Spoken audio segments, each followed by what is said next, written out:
Evening, everybody. Call the meeting to order at about 5:03 or something. Any additions or changes to the agenda? Yeah, I'd love to just ask a question. I have some prospective buyers data, and I wanted to know if I should add that in with item number 5 of number 6, the lot sales and pricing plan, or if I should wait until the review of affordability handout from Liz Curry. I just don't know where to go in there, but it would be good to get it in there sometime in there just for like informational flow. Yeah, why don't we just put it in with the lot sales and pricing? Will that work, Eli? That sounds great.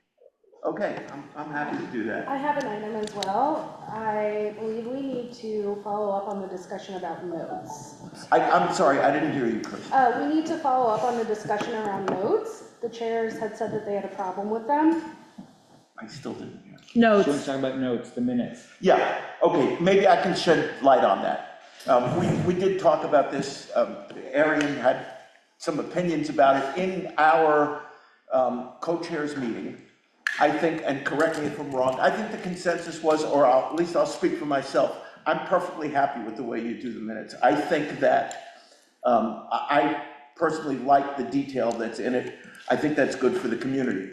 I think that if there's a discrepancy in what should go into the minutes, it comes to this meeting. Anybody who has a disagreement about what's in the minutes, they come to this meeting, they say, I would like to strike this and add this. If you're okay with that, we just do it. If there's a discrepancy about that, we take a vote.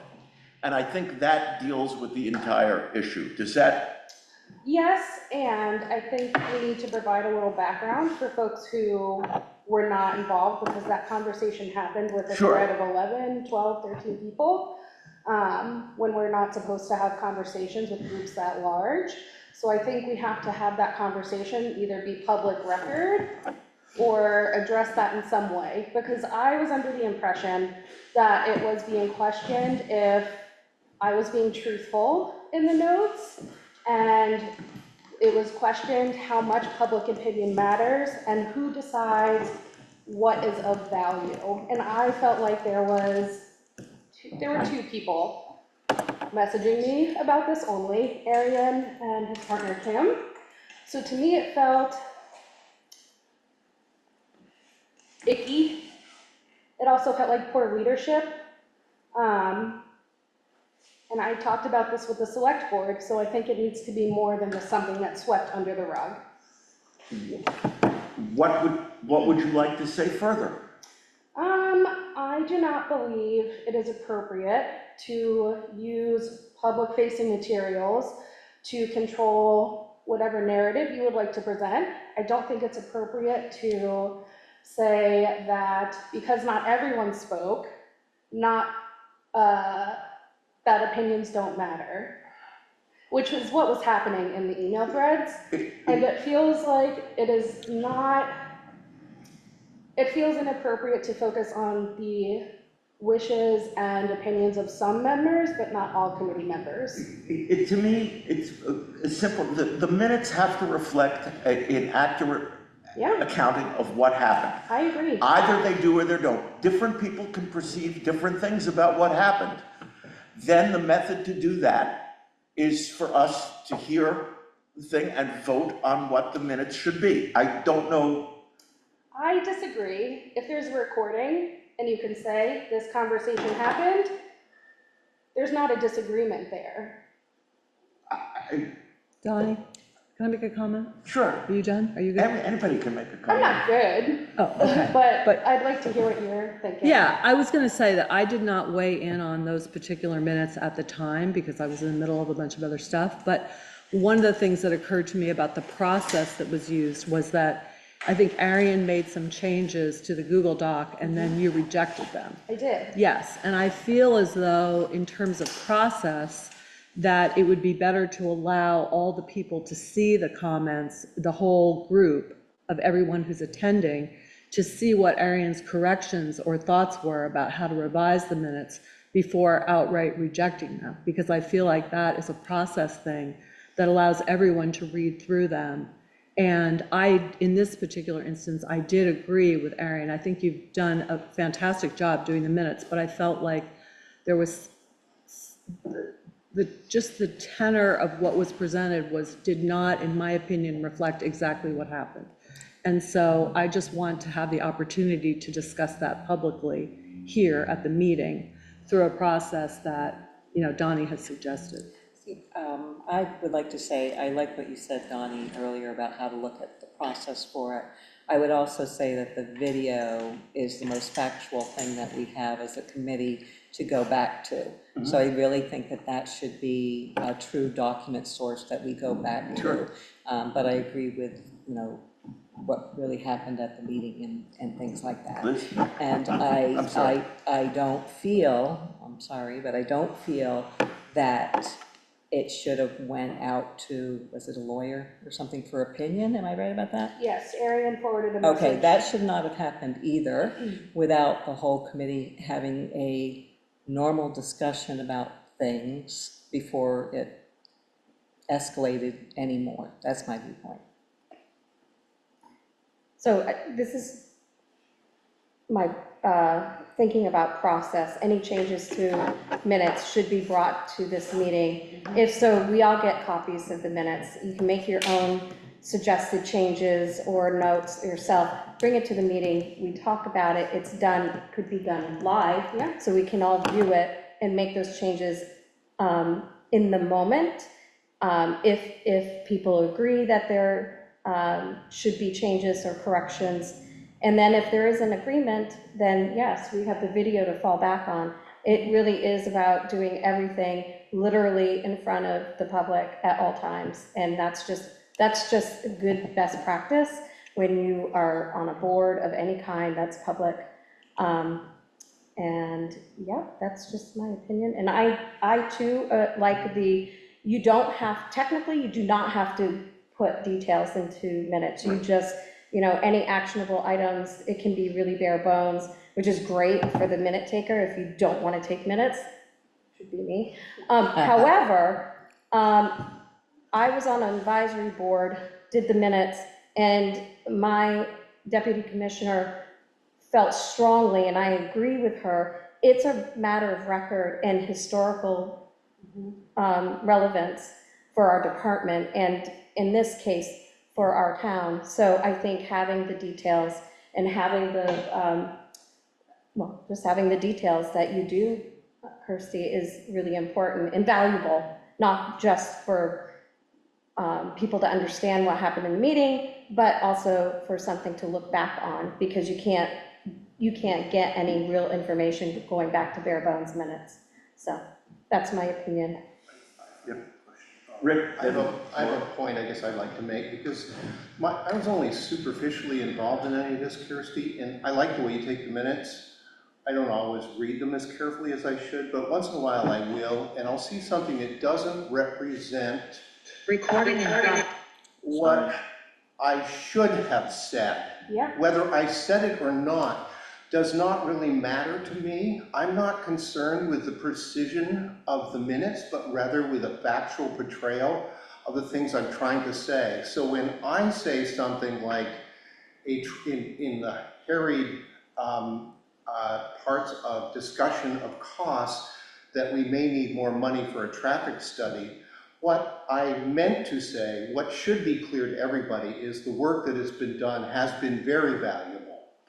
I don't know if more work will be required, and therefore we should put money for that. And so that's the kind of thing that I think is much more important than exactly what I said. And I've said things like that to you in the past too, that isn't precisely what I said, but I think it's better that it come out here, because then I can say, I don't know whether it's an accurate representation of what I said, or whether it's not an accurate representation of what I said, but I may have made an error that we should get corrected. And I think that's a function of the meeting minutes as well. If we feel like, oh my gosh, I said something in Kirsty's reporting that is not what should have gotten out, then I would like that to be revisited. So that's kind of my perspective on it. It's not a change to the minutes, it's an amendment to the minutes, I guess at that point. But you do that at a meeting. You Right, can't do right. that with That's- those minutes. It has to be, It has to be actual. so At least the that's, select board Well, that's why meeting. we're doing it now. Yeah. That's Yeah. why we're doing That's this when- now. But I just wanted to clarify, that amendment has to be done at the next meeting. so you not have to this come meeting. back and voice that so that everyone has the opportunity. Even if no one public shows up, we have to do it publicly. Otherwise, to me, it can be interpreted as putting out misleading information, and I'm not okay with that. So I agree, I want it to be accurate, but you have to come back. Sorry to tap you. You have to come back and say it publicly, and then it can be documented. And I just did. Yes. So there's clarity on that particular Yeah. subject, but I think that Donnie, we circled right back to what Donnie originally said, Yeah. that we should not be doing corrections to the minutes through Google Docs, but rather coming back and Yeah. changing them in real time at the following meeting if there are objections. Is that where we're at? That works for me, and I do feel like it's important for me personally to highlight how inappropriate that conversation was. And Which is why we're having it. Donnie, Lauren? I think Kim has her hand Yeah. raised. Oh, she's Yeah, done it. I wanted to chime in, especially because in the, I did reach out to Kirsty, not about details, but about kind of a summation. Kirsty, about the summation of what was Kirsty. being, Sorry, Kirsty? Kirsty. Like the word thirsty? Kirsty. About the summary. And my intention was to do that in a way that would not put anyone on the spot, and make sure that we are all on board on the sort of the summary of the takeaway of what we're putting in the public record, especially at the top of the minutes and in the highlights. And my intention was to do that in a way that it seemed like a better way to not bring that out in front of everyone. So if we officially decide to do that in front of everyone, that sounds great to me, because I think we all want the same outcome. And, my fault for doing it in a way that backfired. I appreciate that, Kim, and I just want to point out that to me, it came across as icky that the only two people on the committee emailing me about this were partnered, so that was my problem with this. Well, I think that's a coincidence. Okay, Can I say Lauren? something really quickly? Yep. Can we agree as a committee to post notes after we've publicly revised them and not to do any more discussions about this stuff by email? That's my proposal. so we have to post notes within, I forget if it's 6 or 7 days publicly. So we have to post draft minutes that haven't been Yes. Yes. I think it's decided on. 5. Five? Okay. Yeah, 5 days. Yeah, You post draft, so it's out there, and then if there's any changes, it has to be made. Okay, at the- so Kirsty, can you meet with, I guess it wouldn't go against Robert's rules if you could meet with the chairs directly and just keep all of this out of the loop, everybody else out of the loop, because, we just can't be CCing everybody in the group. That's against the rules. at this point, I don't feel comfortable with that, given the way that this was approached. I just wanted to say that I think that all the people attending the meeting should weigh in on the minutes for this very precise reason, is that, Kirsty, you were characterizing us as saying that we were insinuating that you were being untruthful, and I don't feel that way at all. What I feel is that I've been a minute taker in the past, and people have different perceptions during meetings of what was said. And I know, for example, that when 2 people go to a meeting, sometimes they'll come away with different interpretations. Yeah. And so when I've taken minutes before and I've submitted them to the group for their consideration, and people have objected to what I've said, rather than just rejecting their comment, because first of all, this was before Google Docs in ancient history. I would consider what other people's perceptions were of the meeting rather than just outright rejecting them. And if necessary, go to the whole group to try to get the most accurate representation of what happened. I understand where you're coming from, but I reviewed that meeting recording 3 times. And I've had conversations with Arian in the past about how I do not include conversations or comments that have not occurred publicly. I've told Arian he can bring those comments to these meetings and share them publicly, and then they'll be included. To me, that is transparent, that is appropriate. You cannot go back and add things or change things to reflect what you would like it to be. So can we come to some agreement? Donnie, I think you originally started with coming here to the I'm not sure, Vicky, I don't know what to say other than what I've said. I Right. think that, I agree. so I'm happy to say it again. Right, Yeah. just because that was a good If there is baseline. If anybody disagrees with the notes that we have to release the notes within 5 days. Yep. I think that the idea of your coming to the co-chairs is too cumbersome. It just doesn't make sense. We're gonna have an official, people should know when they read the minutes that these are not approved minutes. Right. We're gonna, if there's a discrepancy about what happened, we will settle it here. We'll all watch the videotape, and then we'll vote on what any of us perceived happened on that videotape, and that vote will be the official record, regardless of what the truth is. We each have our own truths Right. about what Sounds good. happened. Does that sound good to But the everybody? truth is going to be what the majority of this body votes is the truth, same as a jury. I So- just have one last thought to sort of address what Walker was bringing up about, posting draft minutes. One thing I did as a get around was do the bare bones as my draft, and then sent the committee the actual detailed minutes, and then decided, and then posted the detailed minutes. So that is a workaround. On the select board, they do minutes, they put it on the website as amended, and they do exactly that. We come to the next meeting, you let everybody know, like, I want an amendment for this, I want an amendment for that, or this is what I said. People, then we all vote on it, and then we're done.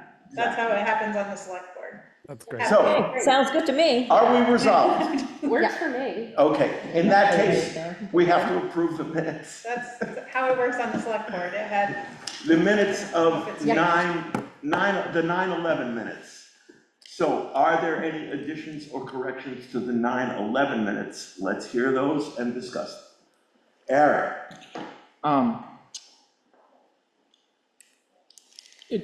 One question just on that, are even things that are typos and stuff like that, we need to bring to this meeting? Sounds Seems a like little it. tedious, but that, I just wanted to clarify that point. Okay. I think, yeah, I mean, I think another general comment I had is that, questions are fine, but speculation should be very clear that that is just speculation. I would also propose that there's no highlight section, at least in the draft minutes, because of the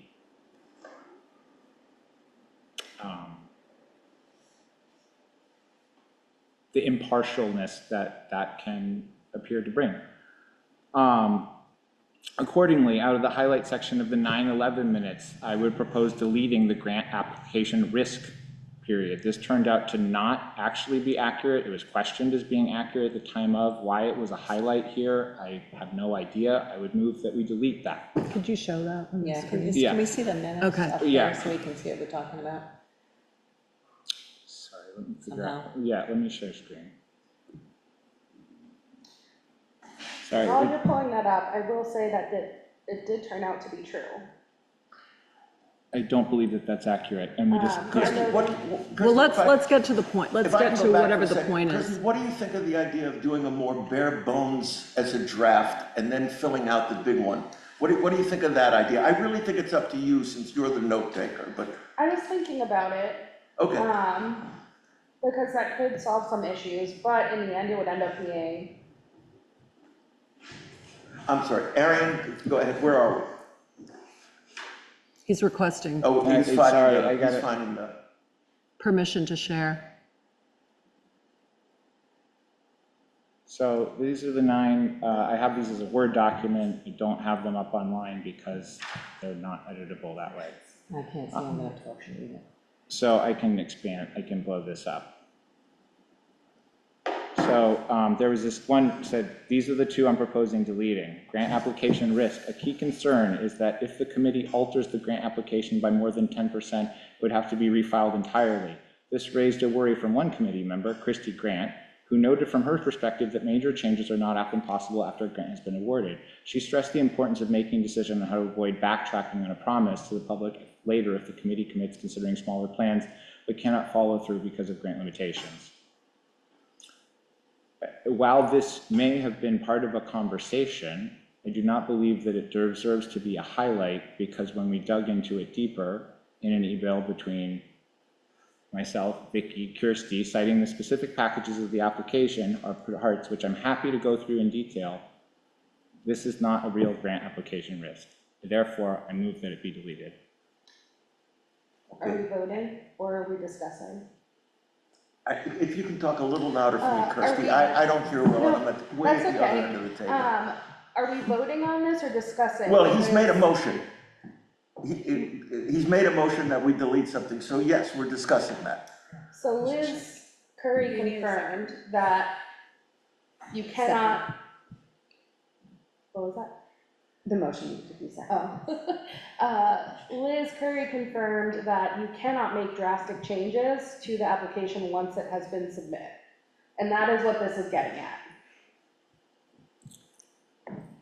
And I believe that, and I don't have the document right now, but I believe that this came from a state document that is out on the website. If this is what I was quoting during the meeting, then that came from a document which I think I might have shared with, you might have shared it with the whole community, did you? You read it.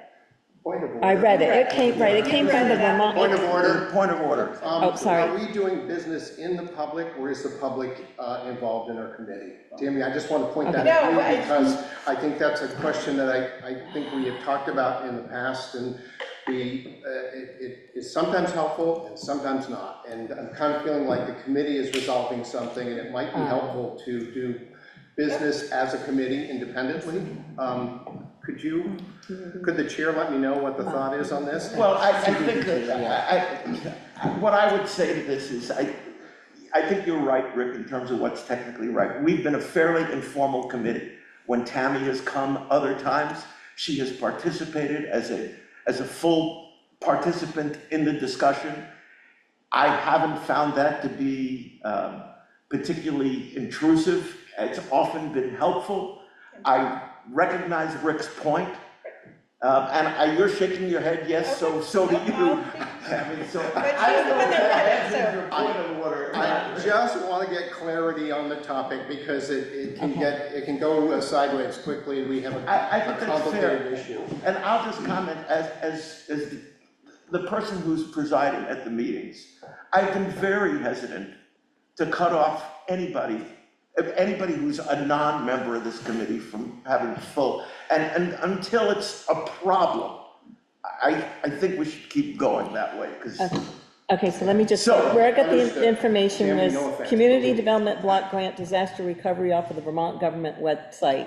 And I read something during that meeting in regards to the 10% and what would need to be done. I think a new public hearing, I don't have that document in front of me tonight, but it did come from the source for the Vermont, whatever. So, Arian? Yeah, so that specific passage is, and I can find the passages in regards to if you are presenting an application and you have had a public hearing and you want to resubmit the application, you need to rehear that in this circumstance, and that's for normal CDBG application procedures where the same grant may have been heard multiple times, or you could resubmit for a future public grant after a public hearing because it's a reoccurring proposition. In this case, no such opportunity exists. Therefore, it's kind of a moot point. But it was still read on the resubmitting of the application from this document.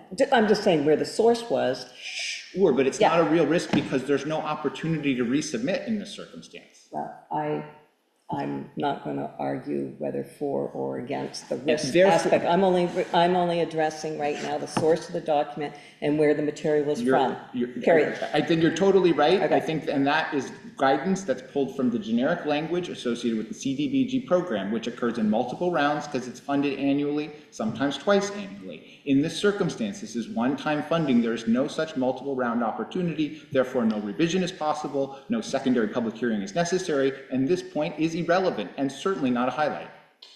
So my point of view is that this is the conversation that happened in that meeting. We can make changes to the notes tonight. We can say that Arian can cite the source that he has. We can put that as something for folks to review. We can document that we're looking into this, but it doesn't seem like we're in agreement as a committee of what the outcome is. Yeah, I think that putting a footnote in there, or putting a notation that this was, a possible concern at the time. This is what we were discussing. It is a matter of record. We don't necessarily have to state this paragraph as sort of fact. Like, a key concern is that if the committee alters the grant application by more than 10%, it would have to be refiled entirely. That statement sounds like we are making a decision that was fact, which we were just really figuring it out. So if we can phrase that grant application risk paragraph to reflect reality, which was we're figuring it out, I think I'd be fine with having it in there. We don't want to state things that are that as fact that we weren't sure of, and we don't want to communicate that to the public as fact. And to clarify, my motion is to remove it from the highlight section. If there was conversation about it later on as a question and clarification, I think that's perfectly fine. I just don't think it's a highlight, quote unquote. Right. Let me confirm what I'm hearing. I think I'm hearing Kirsty and Walker propose that we amend by adding what you're saying as part of the discussion and not strike what Kirsty wrote, but adding what you're saying in the fullness of the discussion. Is that acceptable? That feels accurate to what's happening. That's fine with me. I'm asking Arian. Aaron. I stand with my motion as is to that it be removed from the highlight section. That's my motion. Okay, is your motion then just merely to remove it from the highlight section? I have no section and not edit it? Because I've heard it slightly differently. If there is conversation about this later on, we can discuss editing that conversation later on as a separate motion. Okay, so your motion is simply to delete it from the highlight section, not to edit it out. I have an additional motion for that later. Okay. To edit it out? No, I have an additional motion for it when it comes up in the course of conversation in the minutes, along the lines of what we just discussed, but that it be removed from the highlight section. Kirsty, do you have a problem with just removing it from the highlight section? I just don't understand why, because to me that was a highlight of the meeting. Because we've discussed it for at least 10 minutes. I That's know. one reason. But Eli I has think his hand maybe up. we ask the group, because at this point it's Arian's opinion versus my opinion, and that doesn't seem fair. Okay, I'm ready to ask the group. All those in favor? Eli has a comment. Eli? Sorry. No. Can you all hear me? Yes. Yes, great. It seems like maybe some of the tension is coming from, well, first of all, there's tension, but second of all, it's coming from, right, we have to publish the notes, and within 5 days of having said something, we have different information or new information, and we don't want the public to have misinformation, right? We don't want the public to have incorrect information for all of the time that it takes, for the 2 weeks that it takes us before we can review things. Does that feel like an accurate representation of where this tension is coming from? Yeah, for me, for sure. I think I see my role in this as I'm just recording what's happening right now. That's all that I care about.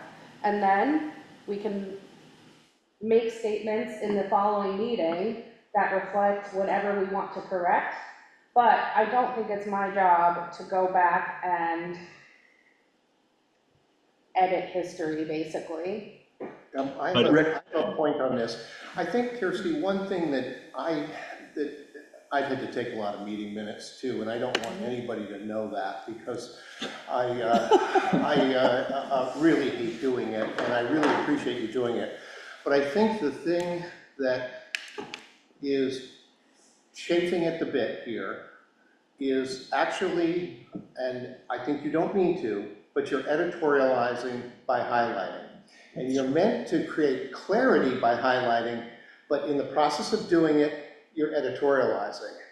Okay. And so that's my problem with it, not what was said or how it was said. We can correct that later, but somebody could erroneously grab onto something that was important at the time that's later refuted, and then we're off on another bird walk like this one about that issue, when in fact it became a non-issue. And so if it's not highlighted, there's not the perception that there's editorializing, even though it's meant to create clarity, and then end of problem. So I started out really liking the highlighting because it helps me sort through quickly. In the end, I think we're stumbling over it. There's a motion on the floor to remove this particular section from the highlighting. Are we ready to vote? Seconded. All those in favor of removing this particular highlighting, say aye. Aye. Or raise your hand, aye. All those opposed, no. And the motion carries. Next. I have another motion. I would propose removing from the highlighted section, downsizing the project. It continues to read as is, let me get back to that screen. Downsizing the project, the committee is actively discussing whether to reduce the number of planned lots. This is in response to community feedback that the current plan of 40 lots is too large. Some committee members believe, I don't know why that did that. It just says, believe now is the time to consider a smaller plan. Thank you. So we, at our September 16th meeting, after this meeting, we had a conversation substantively about the difference between lots and housing units and whether to switch the grant application to that. And I do think that that was a meaningful and productive conversation. At the time of this project, I believe, at the time of these minutes were taken, I believe on this date, that there was some casual conversation about this. There was no substantive conversation, no plans were changed, no proposals were floated in a way that was meaningful. And I do not believe that this should be a highlight of this meeting. And I think it gives a false sense to the public about the conversation. I take offense to that when you said that there was no conversation of substance. Just because you did not participate does not mean that it's irrelevant. There was at least 10 to 13 minutes of conversation around this topic. There was at least 3 or 4 committee members that contributed to that conversation. Everyone had opportunity to contribute. I understand you did not agree with that conversation, but it occurred, and it is documented. I believe that the implication of the committee here is actively discussing it implies that there was some direction or consensus or agreement, and I do not believe that that was the case, and therefore that is why I object to its inclusion. I'm pretty sure, I don't remember the 11th very well, so, but I would guess that if there was a discussion about downsizing the lots, units, what have you, I was certainly part of it, and I would very much want that in there, because I do think that it's not the majority of this committee, but it's certainly a portion of this committee that feels that way and has voiced it multiple times. So, I mean, we can watch the video. I mean, for clarity, the motion is to remove it from the highlights. It's not I think to it's an remove it. important highlight. What if it said instead, Because I some think it's- members of the committee were actively discussing? No, we discussed it as a committee. Just because some members agree to it Okay. and some members don't is Yeah. a mute I think point. this is I mean, it might take a very long time, but this is the time to go to the videotape to see what happens, because we're all different memories of what happened. My memory is that it was discussed mostly by Rose and George, I spoke with Liz, but Oh, wait, I'm just saying what I remember, Kirsty. I'm not saying what reality was. We all have imperfect memories. that's why we have the video. That's why, in order to settle this particular dispute, the only way to really do it is to go to the videotape, have us all watch it, and decide what we saw Great, let's and do what that. happened. I don't know what else to do. Rick? I don't recall the discussion, and I can't remember whether it was a meeting I was at or not, but my objection to this is the same one that I just voiced, and as you see, it's kind of, it's the highlighting that is creating the sense of editorializing rather than minute-taking, and you know, potentially the text of, there was discussion about it, is absolutely fine. The problem that I have, again, is once you start to extract, you're editorializing. And if you're extracting and editorializing, you may not be representative of the committee. And that doesn't apply to just you. I've done that before too, Kirsty, so I just want you to know that I don't feel like, you shouldn't feel like you're alone in this. It's just the editorializing that I'm uncomfortable with. Okay, let's go. Lauren, Kirsty, and Arian. I think if I remember, the September 11th meeting was the one where Rose and George were present. Oh, okay. And Rose made an impassioned plea for us to consider reducing the number of lots. And what I remember after that is that Donnie said, I want you to know that you were heard.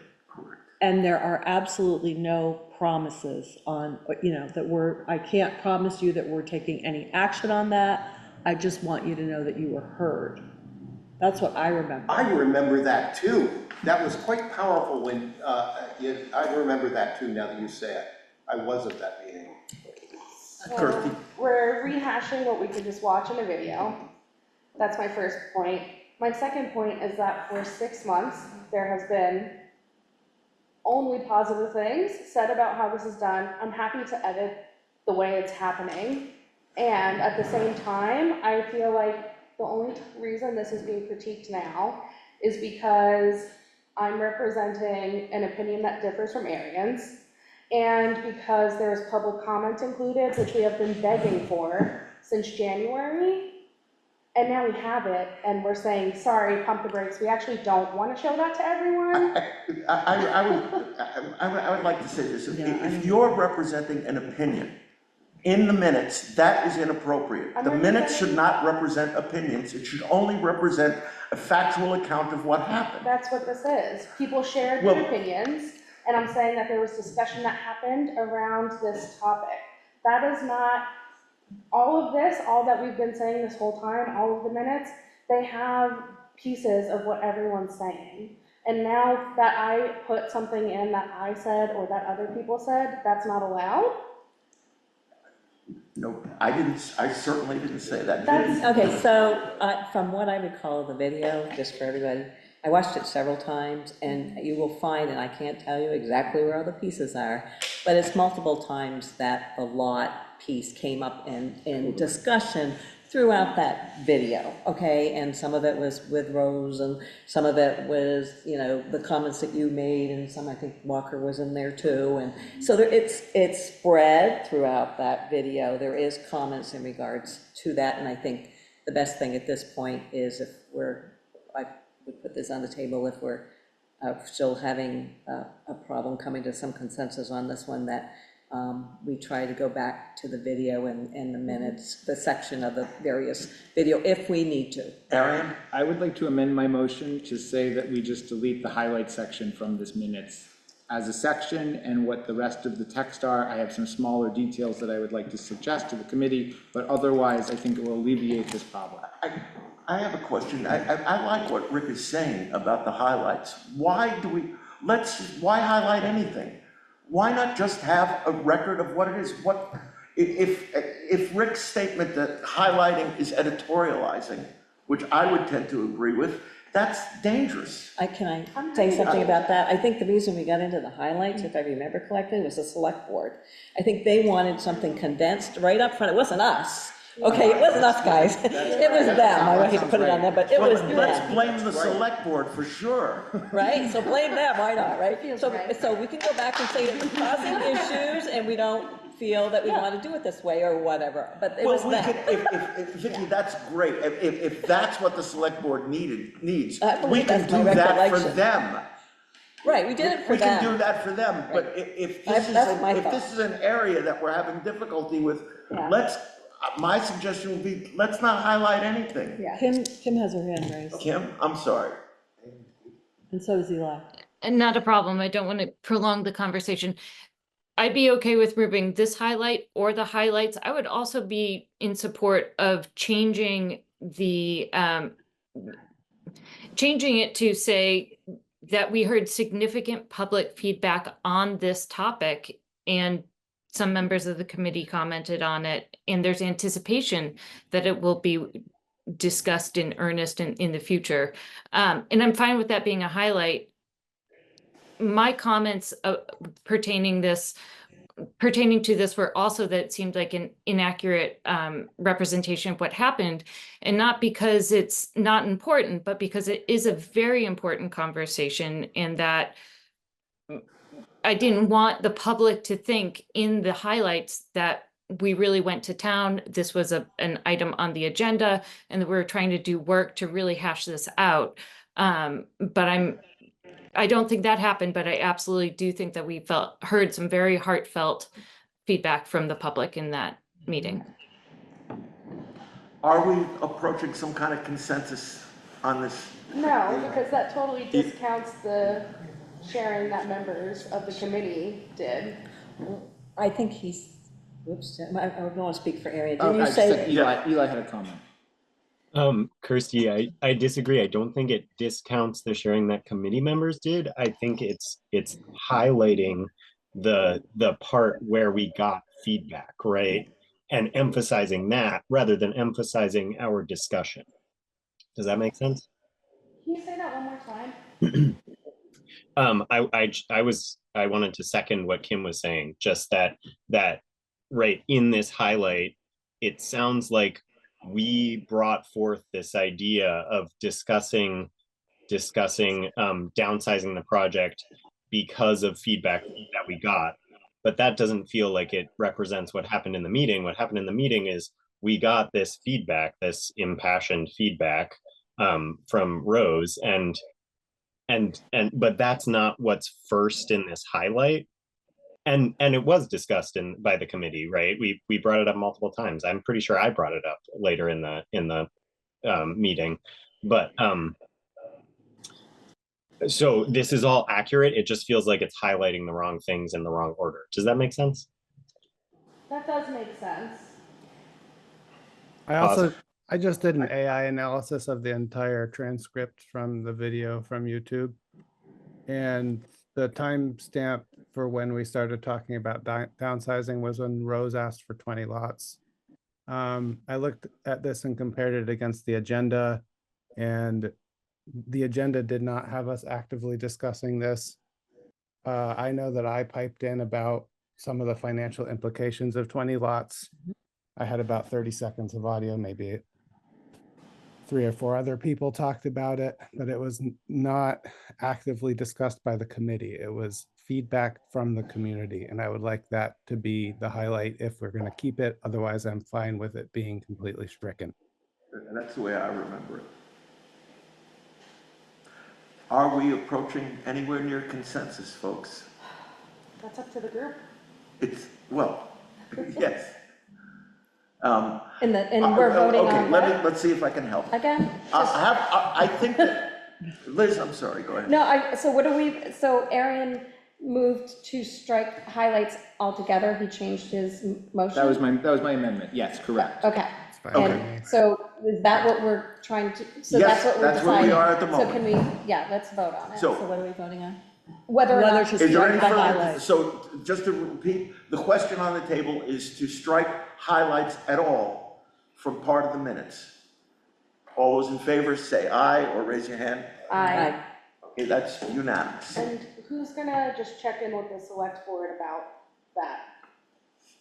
I mean, I'm happy to do that. Well, we have two monthly, we have two, what do we have, once a month check-in with the select board, Right, right? the first Monday or the I've second. lost track, I haven't been for a while. Yes. You're next. No, I was gonna be like, Donna.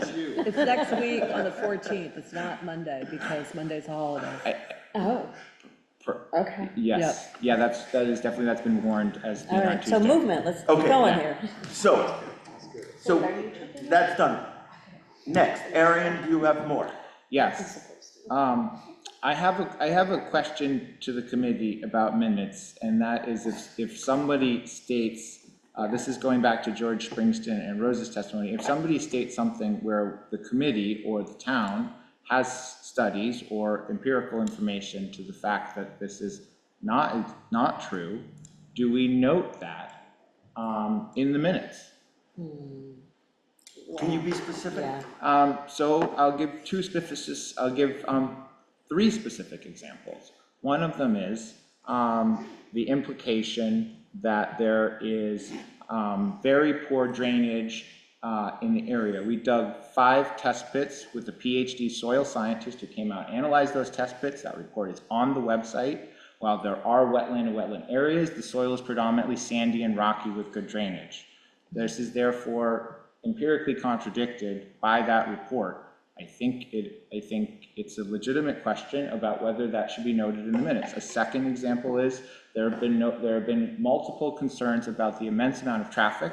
We do have a traffic study. The traffic study indicates that there is no level of concern. This is, again, conducted by professional engineers, a professional firm. The town has paid and contracted for this work.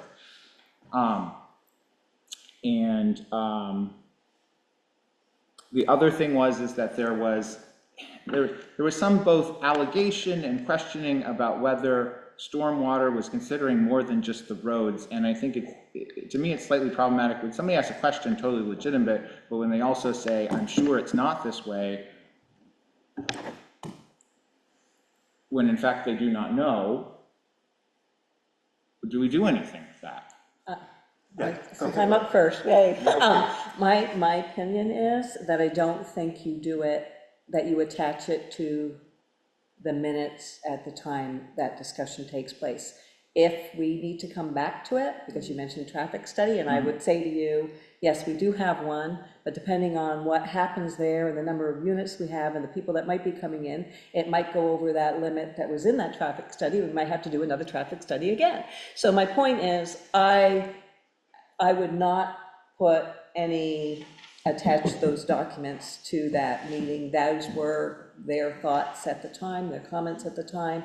I think if we need to come back to it, we do it at our next meeting and say, oh, we want to bring up traffic study today and whatever. That's my opinion. I have a slightly different take on it from the way that I take minutes, which is not the way we've been doing it, so I don't know how to resolve it.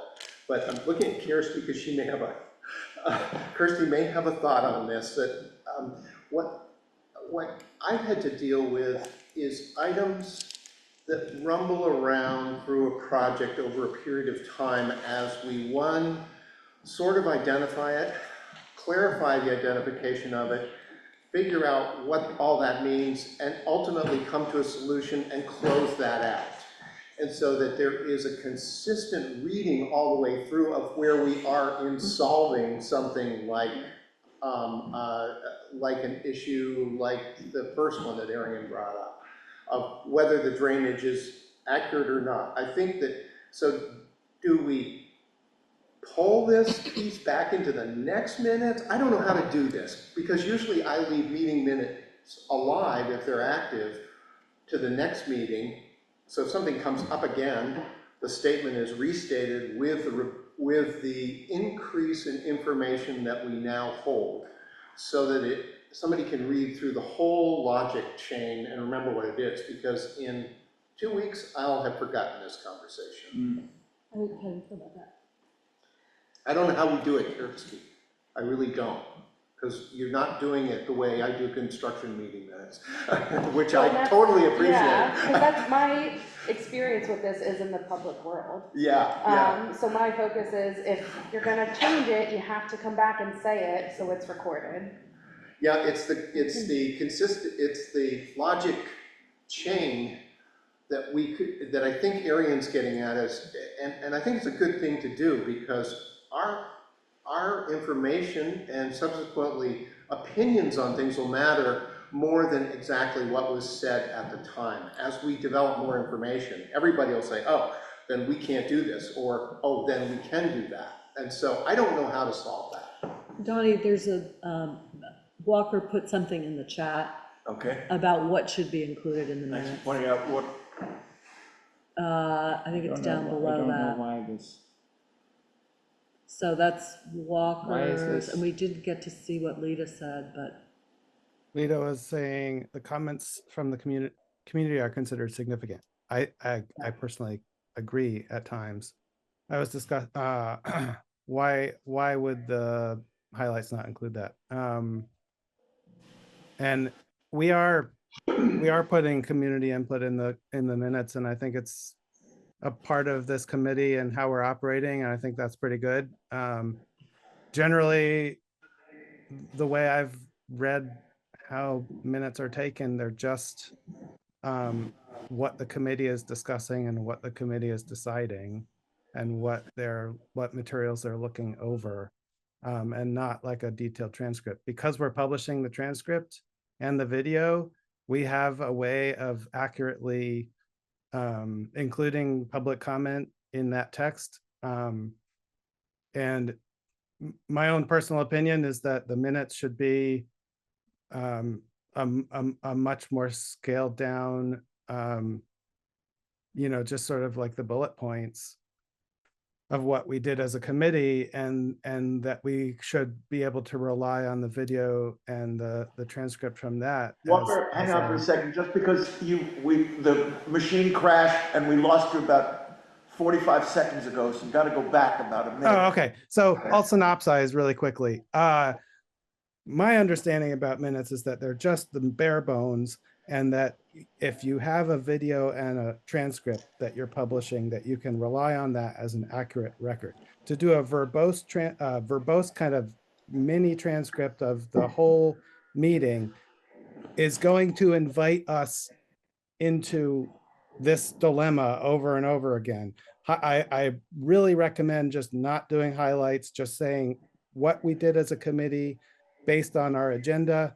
And if there's a really important public input that maybe affects our decision as a committee in the moment or later, that we include that.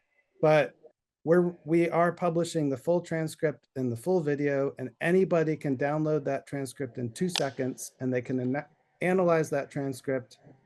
And if we're adding extra text to our minutes as sort of a quasi-public service, I think we're going to be in this dilemma over and over and over again.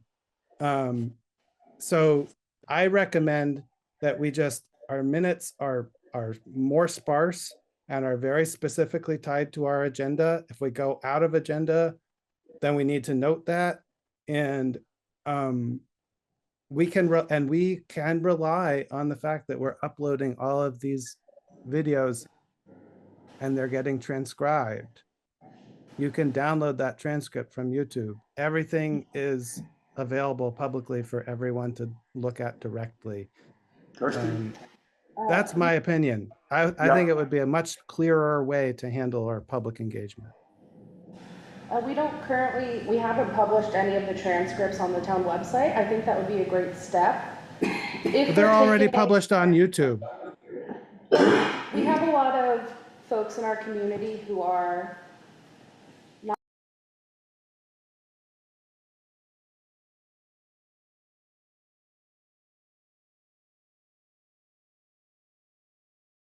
High Town of Plainfield.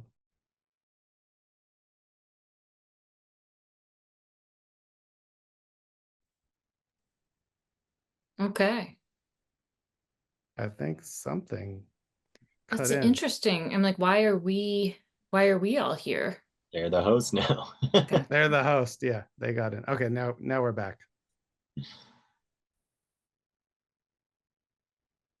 Hey guys. hi. I was saying that we don't currently post. We just lost it again. no, sorry, I just tried to. No, close it. okay, Yeah, go ahead. my bad.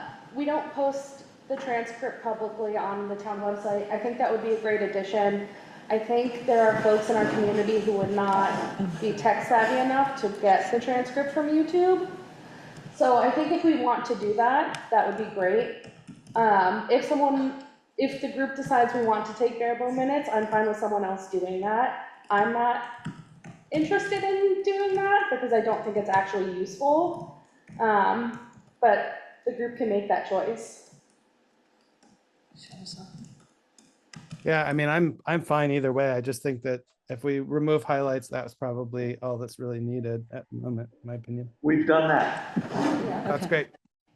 But do we want to post the transcripts moving forward on the town website? Would anyone want to sign up for being responsible for that? I think, Hi, mean, all. I- Sorry to interrupt. Oh, never mind. There's something going on in the chat. Say they have to use our Zoom. I can post another Zoom link in the chat that we can use instead. for us, Yeah, apparently Okay. we got double booked. the Zoom account for the town got double booked. Yep. And That's why we're crashing. I think that may be the case about why. Let me try to find where. I mean, can you use any Zoom account or do you have to be?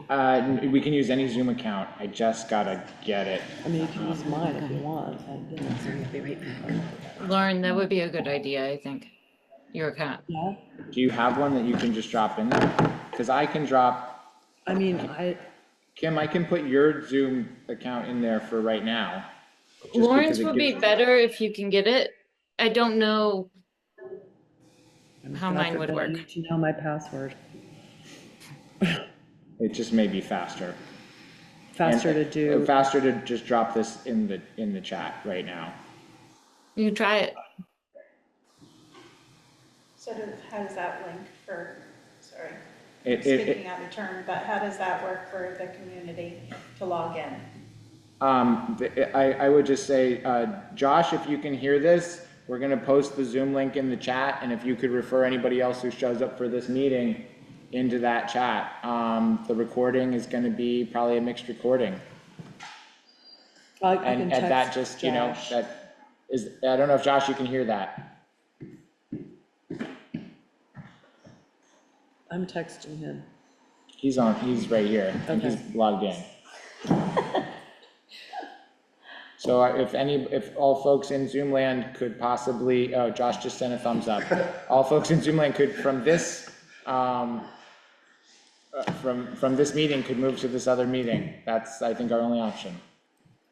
It looks like, I'm recording. great, Awesome. I think I We hope we got everybody back. awesome. yeah. I All right, think Christy-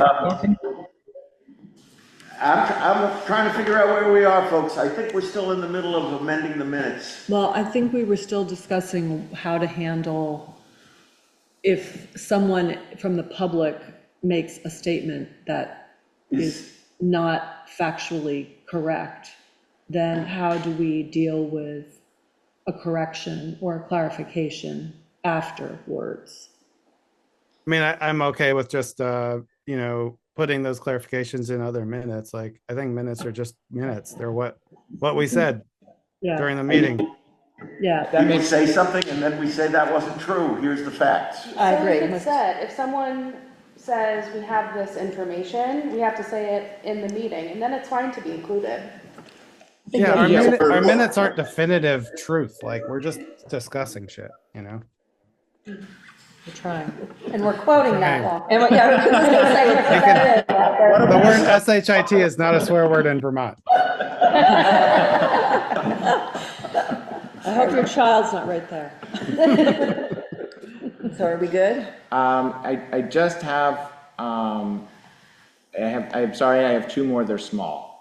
Have we resolved the I think- point beforehand? I think so. I think we agreed I to think bring we it up did. on the next. Good. It went by me, but I'm glad to hear it. Well, just that bring it up subsequent conversation to clarify, perhaps when reviewing the minutes or otherwise. Okay. Okay? Yeah, That's- let's that's just what have I a heard. clarification section in the next minutes. Like, this is the clarification of the previous minutes. Perfect. Beautiful, Okay. beautiful. We're good. Okay, under the section construction and permitting, there was additional considerations.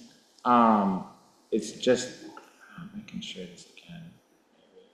Oh, I'm not even in it on this computer. Sorry. Don't apologize, believe me, it would take me 10 years to. Well, it's hard Find your enough when you're way. sitting alone in your office trying to figure try this to stuff get it. I out, know, but then but you when have you're doing everybody it- watching you and going, Yeah, come on. I couldn't do it. No, I couldn't either.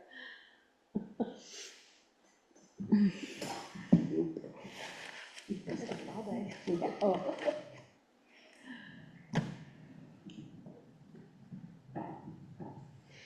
Let's really think about this. Can do it. I'm sorry, bear with me.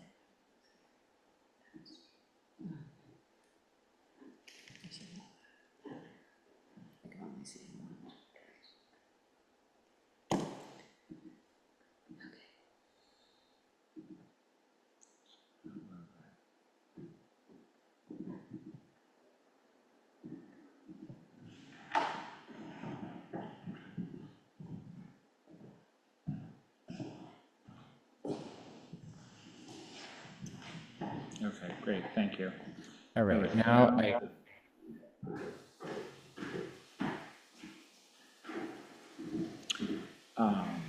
can share this.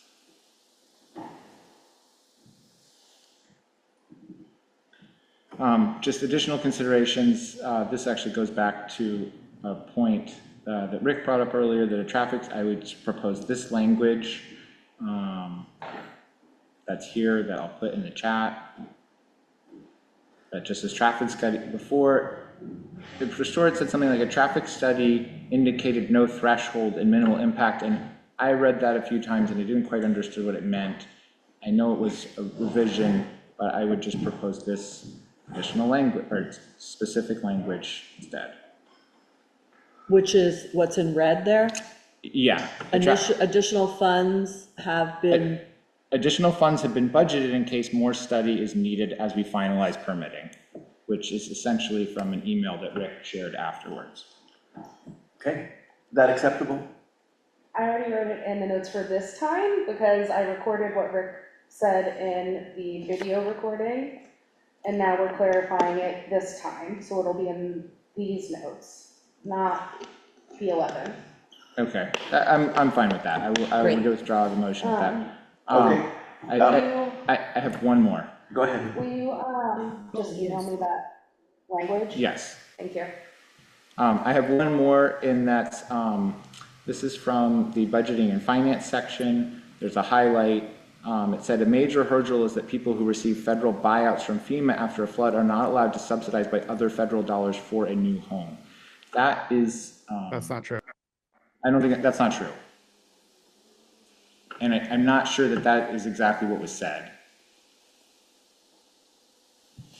So I It's just not removed- true. I think we have to either vote as a group or go back to the video because that's, I mean, I would say that this speaks a little bit to Rick's point, that maybe if something was said slightly differently and captured in this way, but I do think that, you know, again, if somebody reads that, they could question the status of their own buyout in a way that would be alarming needlessly. That would be, I believe that's what was said. I think that's what Peter said. Yes, so we can, Peter, Young Bear. I would move to strike that sentence. That's my motion. Okay, is any other discussion on Ariane's motion to strike that one sentence? I remember it being said by Peter Young Bear, actually, yeah. because I was surprised.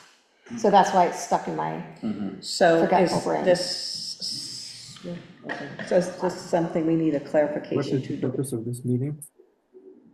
Do we know the answer to this So question? far, all they're doing is going over the minutes, and Arian is objecting to everything. I'm not hearing. You need to mute yourself, Lita. Lita, we can hear you. That's exciting.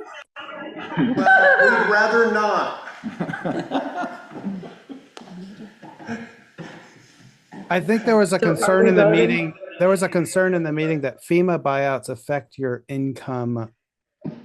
Essentially, like, would put you over an income bracket, and that is not, it's not counted No, as no, income. that was Peter some was different. saying basically you can't double dip. That's true with regards to what's called duplication of benefits, which means if you receive FEMA individual assistance and then later you go to get buyout funds, you have to deduct the individual assistance portion that was not specifically spent on renovating the home. And This that is was a process discussed. that may have been discussed at the meeting. I think there were questions around it, but this statement is factually wrong and I think should be stricken. Can we, I agree. I'm sorry, go ahead, Vicki, if you. I just think if it was from Peter Youngbear, we should probably get his way in as to what he wants done with this versus us. I think the committee has the purview to say what is appropriate in our own minutes. Yeah. Well, are you, Can we, even if it was, can we at least say this was said in the meeting, because multiple people have heard it, however, this is not true because of A, B, C, D? I think we can say this is what was said, and then in these minutes, we say whatever we're saying right now. You don't go back and erase what was already.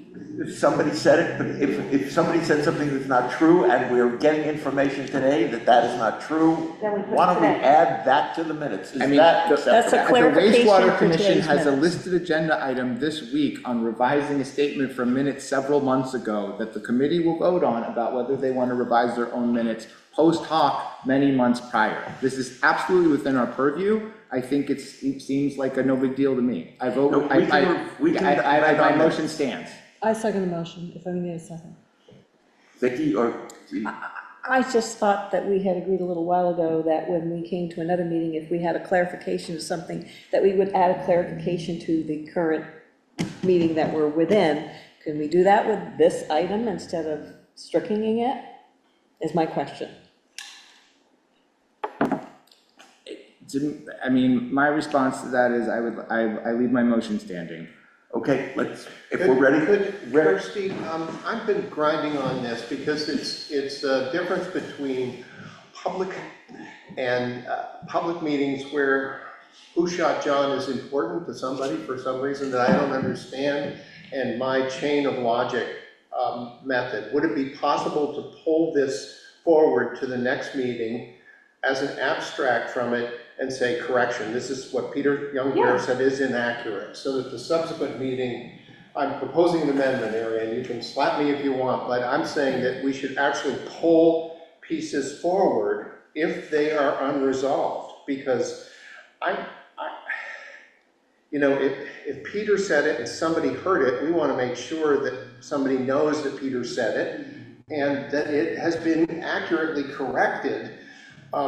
We don't want them to think, oh, Peter didn't say that. We want them to know Peter said it. Peter was incorrect about that upon further review, and we want that whole chain of logic. And somebody else may say, no, our understanding is wrong and Peter was right. And I mean, having been in these sort of ping pong games, I think it's good to see the whole chain of discussion somehow as we go forward in the meeting minutes. I mean, you're basically making, I don't know what we do with his motion and my seconding, but you're basically making a motion that this information be corrected in the subsequent minutes, right?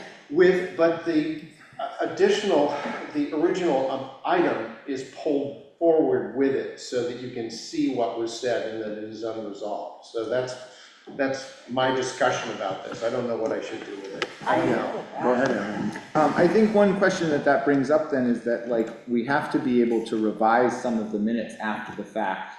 And if we are not deleting any sentences that we think are inaccurate, or there's no sort of changes because of that, then what's the purpose of revising the minutes? I think if it's inaccurate, we should change it. If it is, if it was inaccurately recorded, we should change it. If it's an inaccuracy in procedure or logic, we should correct it. That's the distinction I'm drawing, I guess, here. I think it goes sort of to like a little bit of a fundamental question of what's the purpose of the minutes. Is it an analog recording of what took place, or is it a factual document about the substance of the conversation? Let's go Eli, Lauren, and then you, Kirsty. I don't have a comment. Eli, your hand up. What if we added a footnote, right? We add a footnote that says it was discussed in this meeting, this date, that this was wrong, and then they can go to those meeting notes, the meeting notes for tonight, right? then we have that whole trail. Does that feel like it would work for everybody? I would support that. Yeah, Great idea. I think, so just to make sure I'm understanding, so you're saying when we make a correction, then we go back into the old one and we're linking the new one? Is that what you're saying? What I'm saying is that we put a footnote in saying when we were making we're not editing, right? We're not removing information, saying this information is inaccurate and it was noted on this date that it was inaccurate. And then they can go to that date meeting and see in our corrections or discussions of notes section that correction. Does that feel right? To me, that feels right, because then that conversation would have happened publicly, so it's okay to include it. Yeah. So, Vicky, can I say Vicky, something really then quickly? you, Walker? Yeah. It would be interesting to know where Peter found his information, or whether it relates to something else, or whether it's truly inaccurate. I realize that we have information that shows that is likely different, but I'm just wondering if, well, go ahead, I'm just I was putting just that gonna out say there. FEMA. I mean, I am the Arian's official, I am volunteer, the official, FEMA as much buyout as there's person. anybody in Plainfield who deals with this, it's me and Okay, Michael Billingsley, okay, like, all right. yeah. All right. Yeah, and also, okay, Liz brought this up 45 minutes before it was talked about by the select board member. It was happening, it was talked about at 2 hours, 24 minutes and 26 seconds. And it was quickly debunked by Arian, who said it was not an issue. So I think it's accurate to say it's not an issue. I have the full Eric, did you talk transcript. to- At the meeting. At the Yes. meeting? Oh. So let's just not put this in. Yeah, Thank you. yeah. Are we good with that? Have we reached consensus? I'm not sure what it is, but I'm wondering if we've reached it. It's I just hear strike consensus that. to remove it because it was not only stated but debunked in the meeting, and upon further investigation, the I said debunking that? is accurate. I didn't say that. I'm saying that. No. No, you asked the question. They're not saying that you said it. Oh. They're not saying you said it. They're saying you asked the question. Yeah, you And asked the question and then Peter it was answered it, Peter- and later Arian debunked it and Okay. said Gotcha. that. Okay. I was like, So have we reached consensus to delete it? Yes. I believe. Yes? Well, I don't know if We- we're doing consensus or a vote. I'm sorry, I'm confused. Are we taking a vote on Aaron's motion at this point? Is that what you're saying, Lauren? Yeah, I'm asking because he made a motion. I seconded Okay. it. We had discussion. So, Aaron, would you restate your motion, and then I think we can vote. I move that we delete this sentence for all the reasons discussed. Any further discussion? All those in favor of the motion, raise your hand. 1, 2, 3, 4. All those opposed? I'm sorry, I didn't catch your, who's voting from Eli? So 1, 2, 3, 4, 5, 6, 7 opposed? I'm Okay, just so not it's voting. 7 to 3 abstentions? Yeah, sure, at this point. Okay, so the motion carries. Yeah. Great. Moving right along at an amazing clip. I think we're up to I think that we've settled the 9/11 minutes, yep. Correct. and now we're up to the 9/16 minutes. I would move that we push those to our next meeting. I think It's we need to been go on. moved that we table them to our next meeting. I don't see any objections. And we will deal with the 9/16 minutes at the next meeting. Is there any public comment at this point? Go ahead, Tammy. So Tammy Farnham, so I know that you guys are talking about like sizes, I looked at the agenda. I guess I'm still gonna go back to my concern on understanding regulations, what this grant really means to the town. Seems like we're moving on to, the housing, and I know at this, actually it might have been 9/11, I had asked, mentioned about regulations, and it was identified that we were purchasing the property to avoid the HUD, or the building requirements. And also, we would have to return half the money from the lot Yeah, sale. so there was a couple of reasons, but, so in the time being, I did ask at that meeting, I asked for documentation of that change and that we no longer had to build to building standards. I have yet to receive anything. I have tried to call the state. I tried to talk to Karen. I've tried to talk to Liz. They referred me to the state. I've called a couple of times, still have not received a phone call back from them. So again, I would love information in reference to that. I did speak with HUD directly. They had noted to me that if we are using a housing grant, that the homes do need to be built to HUD standards, local standards, and state standards. They did let me know that in the last couple of years, HUD had reduced their building standards. So the states were probably going to be tougher, but they are expecting those homes to be built to HUD standards if we're using a housing grant. So I guess that's what I got from HUD directly. So I would love documentation, and I have gone over the website, I have gone over the HUD, they referred to me to the HUD Exchange website, and again, I've gone through it, I cannot find anything that states that if we buy the land without the grant money, that we don't have to have HUD standards if we're taking advantage of a housing grant. So then the other piece is also, that's one piece I'm just really concerned, and that we need to be focusing on that, and we're not. And, how are we going to get, if we're selling a lot, how are we going to get these people to have the proper standards of building in the end? Because the end result is what's going to affect the town. I went over with them, just these regulations that are on their website. And of course, Karen said the state had a different requirements than HUD. HUD did tell me that yes, a state can have different standards for these grants than the state does, but the states have to be higher than HUD's. The minimum's HUD requirements. So like there's a code of conduct for HUD grants, and I've been to multiple meetings, and this indicates that, committee members, employees, select board members, anybody can't take advantage of purchasing a lot if they're on these committees. So there's a lot of conflict of interest going on. And how are we addressing that?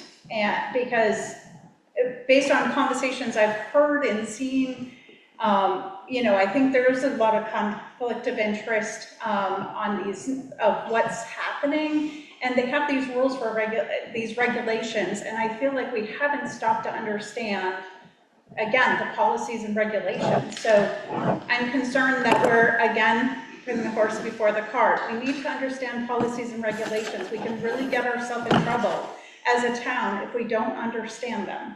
And I just haven't yet gone to a meeting that we've been focused on these type of things and how we're getting this information. So I'd love to hear, Erin, you're hands up and ready to tell me, so I'd love to hear. Yeah, I mean, one thing I would say, Tammy, is, as we're all volunteers here and we all want the best for the town, if you are willing to continue to pursue this and get a definitive answer, I think that might be the most expeditious process possible and the best use of everyone's time. Are you willing to do that? I can't get answers, is what I'm telling you. You guys shut me off. I mean, you can't. I can't call the state. I I can't call the state because they won't return my phone calls. The person I was talking to has no longer will talk to me because of Karen. So I can't call the state. They won't return my phone calls anymore. I was emailing. They no longer. So I went to HUD directly.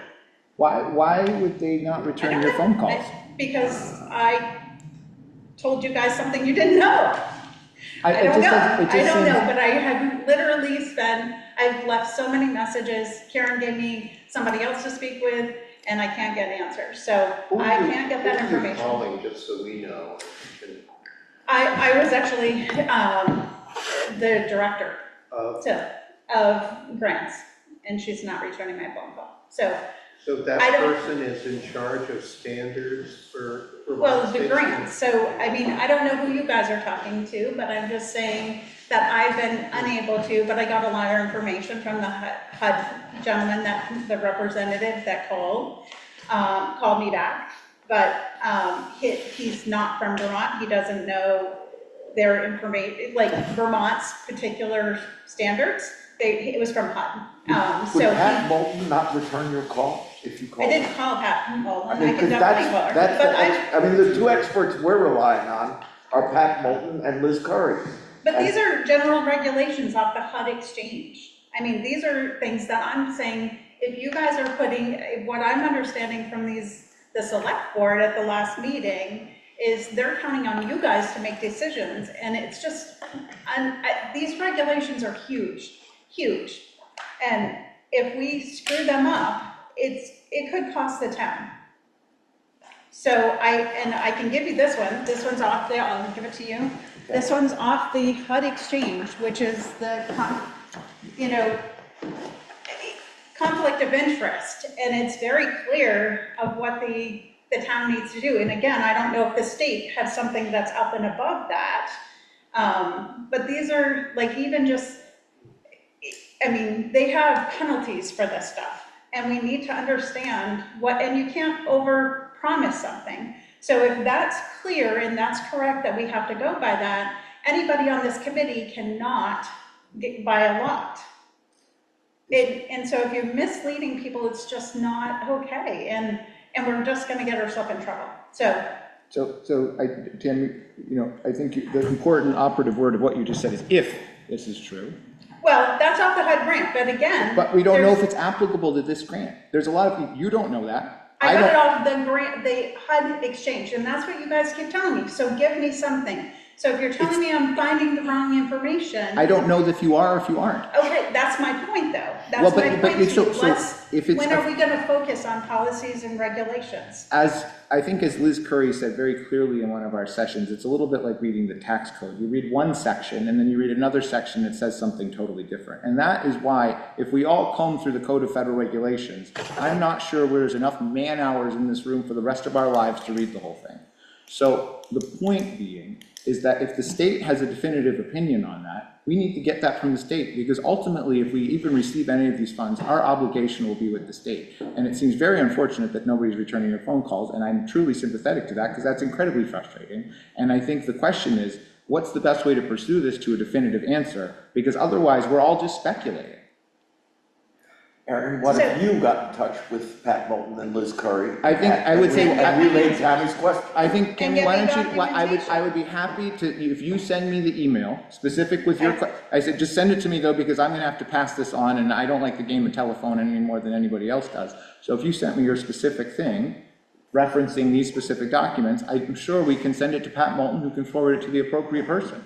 Okay, so I mean, you want a list of what I think the policies and procedures should be outlined for this grant, and we should be clear on what they are. It's not just one, it's multiple. Like, there's a lot of regulations. What I'm hearing, Tammy, is put your questions in an email. We'll relay them to Pat Moulton and Liz Curry, and let's see what they say, and we appreciate it. Yeah. Yeah.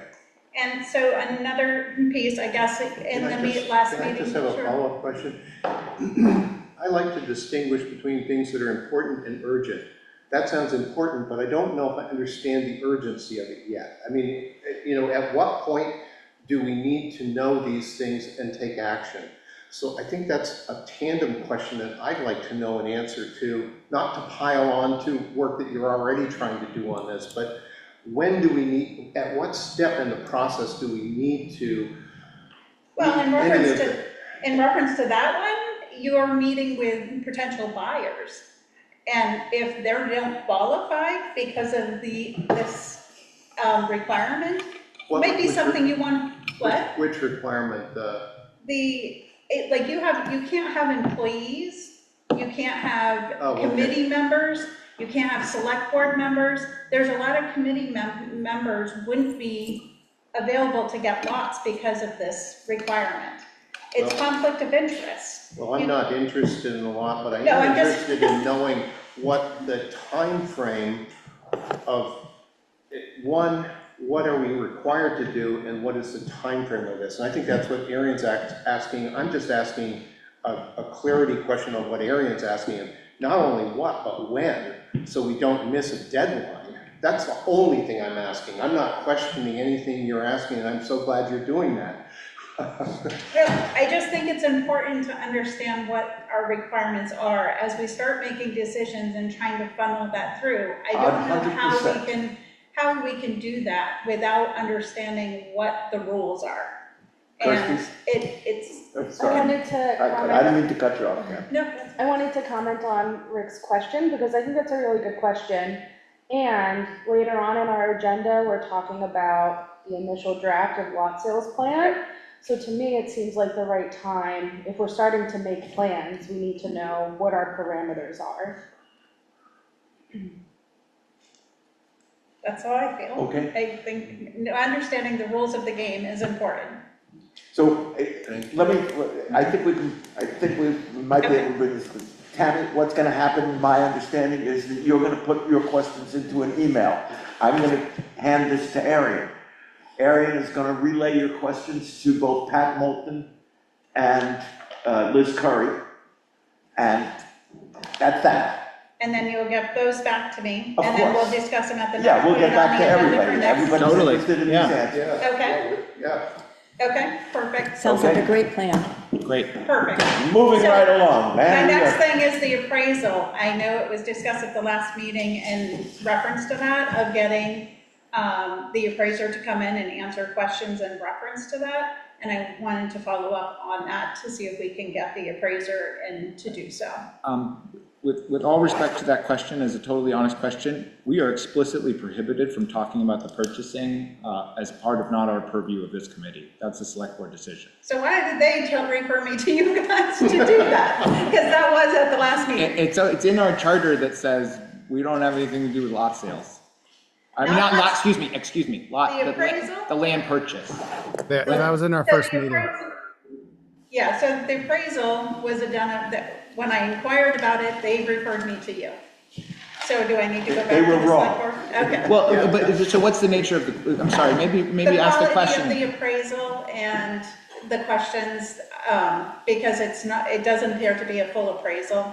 So Liz, I think. She referred- did. She did. Yeah, Liz basically responded to Tammy at one of the meetings saying that it might be good to ask the appraiser to come to an East Village Expansion Advisory Committee meeting to explain the parameters that they used and the comparables, et cetera. Or maybe she meant to a select board meeting. I don't know which meeting. She said But- this meeting, but. Yeah. She said that. I mean, I know that the negotiation of the land sales and the basis for that is explicitly something that the select board has It's retained. not in reference to that, it's the quality of the appraisal and Go ahead, Chris. I think that was at the public hearing, and I wrote some notes of like things for us to come back to. And the note I wrote was having an appraiser come and explain the value of the land, including comps, because the comps listed were in Waitsfield, Waterbury, Middlesex, Berry. Was this appraised as built? And can we compare this to comps in Plainfield?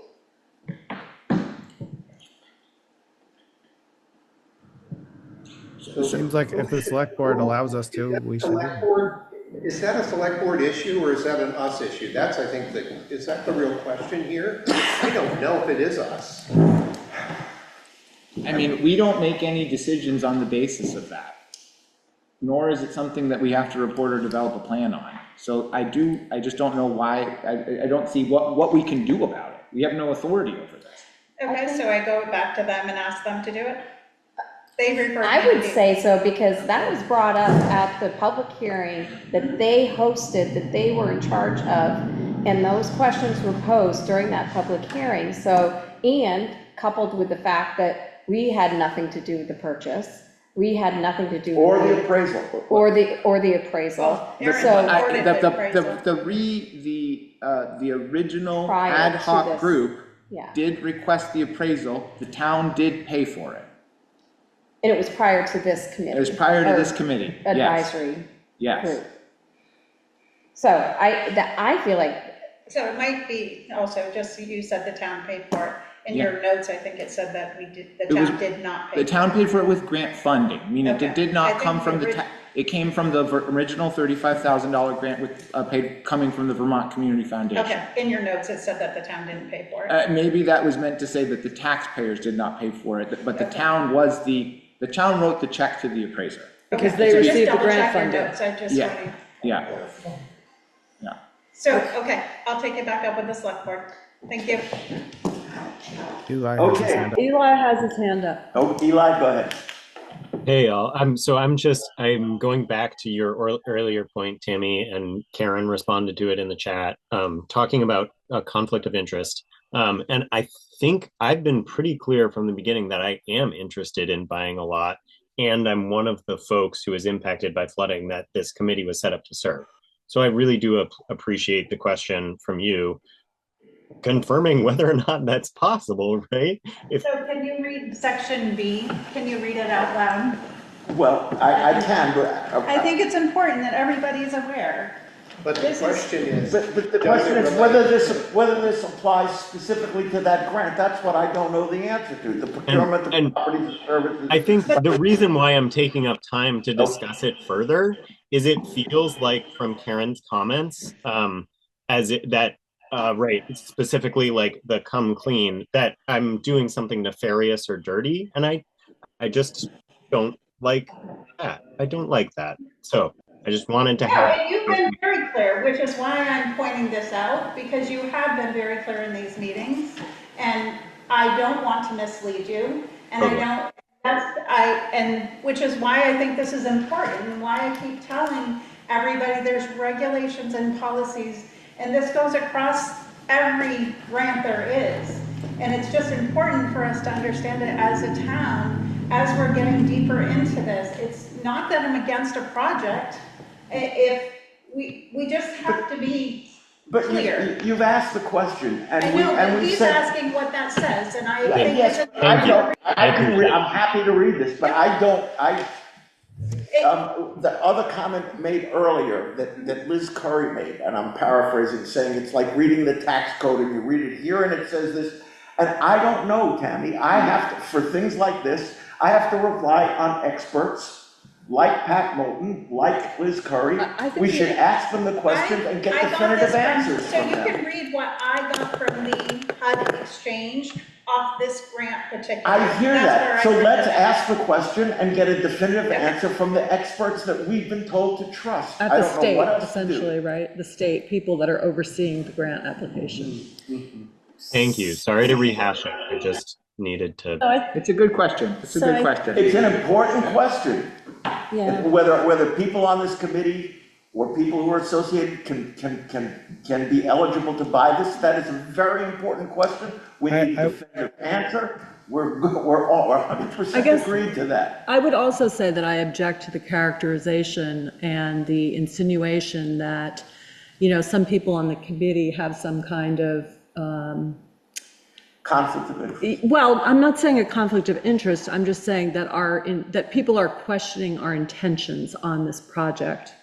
That, somehow, I've seen all kinds of language about it on Facebook, and I just personally want to say that it offends me because I'm not doing this because of my personal interest. If I could buy a piece of land up there, if it could help the project by buying a piece of land up there and make the project more financially feasible for the town, if I were a buyer, then I would do that. Although my husband has no intention of wanting to move from our house. But I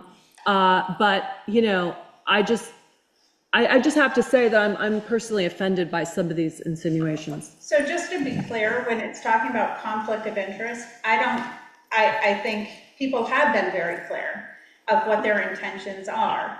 the statement is what they consider a conflict of interest in the document itself. Yeah, I And understand. I'm not trying to say No, I that got that. people are making, okay. Yeah, I just wanna totally be get clear, that. I'm in talking there about is some of the talking- language in the It's chat. called conflict of interest because somebody has an interest, and it's hard to identify lines, I- which is why they I put the understand. policy in place. I get it. Thank Walker. you. Thank you, Tammy. Then Liz, Okay, so, Walker. yeah, I would, for the person in the chat, I would prefer that they look at our first meeting on YouTube where we introduced ourselves and we talked about our charter as set out by the town. Our charter is to have people who are affected by the flood, people who are abutters, and, you know, basically people who have a vested interest in this project in one way or another. And when we opened up the discussion and talked about our background, we were very clear about whether we wanted to potentially buy a plot there. I think I made a small joke saying I would do it. I would be part of the committee as long as it didn't conflict with any interest laws or conflicting interest laws or something like that. So, you know, maybe it will, but I don't think any of us are being dishonest. And so this is a small town, you know, everybody has an interest. And the way this committee is structured, you know, it's comprised of people who have specific interest in this project. And so whether they're going to want to live there or stay in Plainfield or not, you know, I can tell you my personal feeling about it is that it most likely is impossible to build something affordable, you know, with my own family. And it would be great, like Lauren, my neighbor, if we could stay in our houses and it was safe next to the Great Brook if there was some engineering done. But so I just want to put that out publicly. That's where I am. Eli was very open and honest, and we have been from the very beginning. So for those people who are telling the public in comments and likewise that we're being dishonest, I think you need to just look at the YouTube videos. Thank you. Go ahead, Vicky. So I think, you know, I think that we've all said how important this is to find out the answer, because there's a lot of stuff that's coming up for housing and a lot of effort that's going to be made there by individuals that might, you know, want to have the lot that may be involved in the committees or otherwise. So I would just say that I personally believe that there is an urgency to finding the answer out to this. You know, because otherwise some people may be going through a lot and, No doubt. you know, Totally. so just anyway, that's just my FYI. Okay. I think we should move on. Okay, we can move on. Figure out where we are. 5. So that was public comment. The community development block grant has been submitted. We have review of the EVEAC scope of work, specifically 3 still pending. Public feedback on designs, review of public input to date. I don't see a name attached to this. I'd be happy to just read through the document, Please. Donnie, if that's all right. Please do. I think the intention of this was to say, let's review the scope of work as a committee to sort of, we had a lot of details that kind of coalesced in a rapid fashion around this grant. And I think it's important to review what our scope of work is from our charter document from the select board so that we can come to an agreement about what tasks are remaining. And I'm happy to pull that up.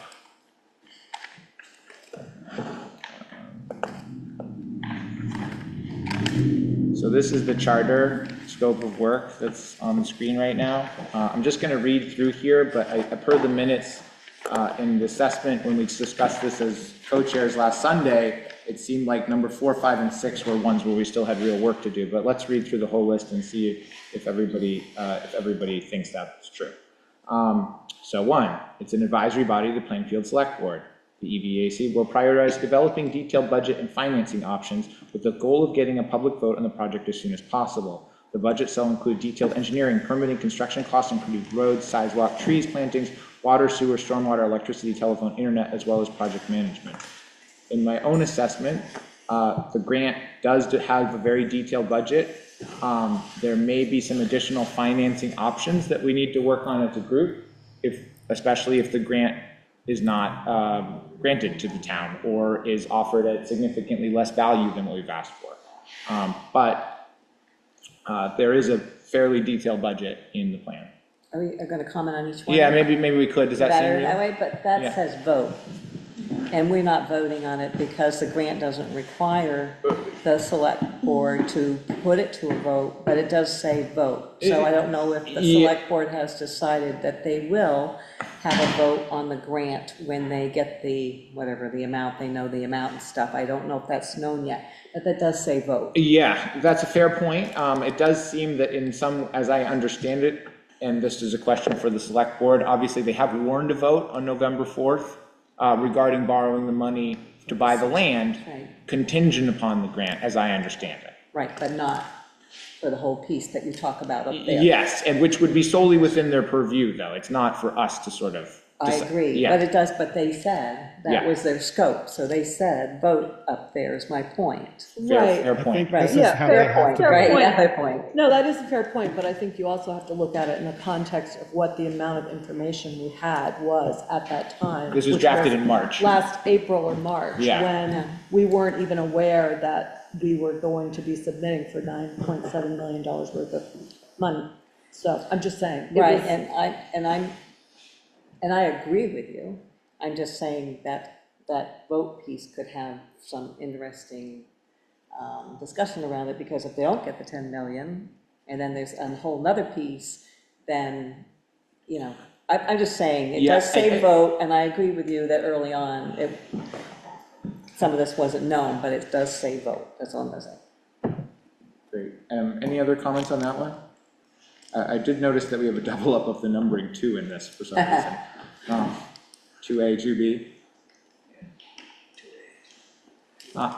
So number 2, EVA will recommend expenditures to the select board.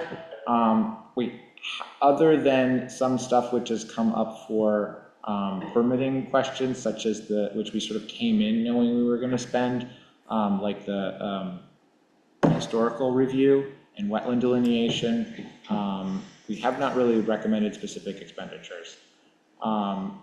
The EVAC will recommend contracts to select boards such as testing, engineering, construction, and municipal project management.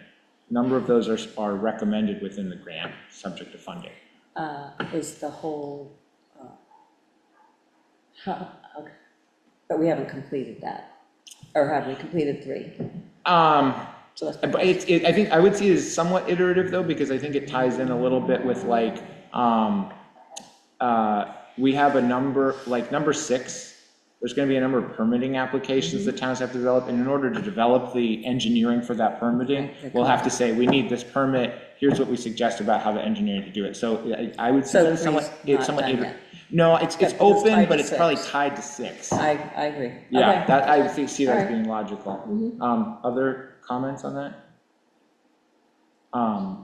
Number 4, the EVAC will make informed design recommendations by soliciting feedback from both community members and relevant experts. This is something we need to do more work on. That's why we listed it as an agenda item.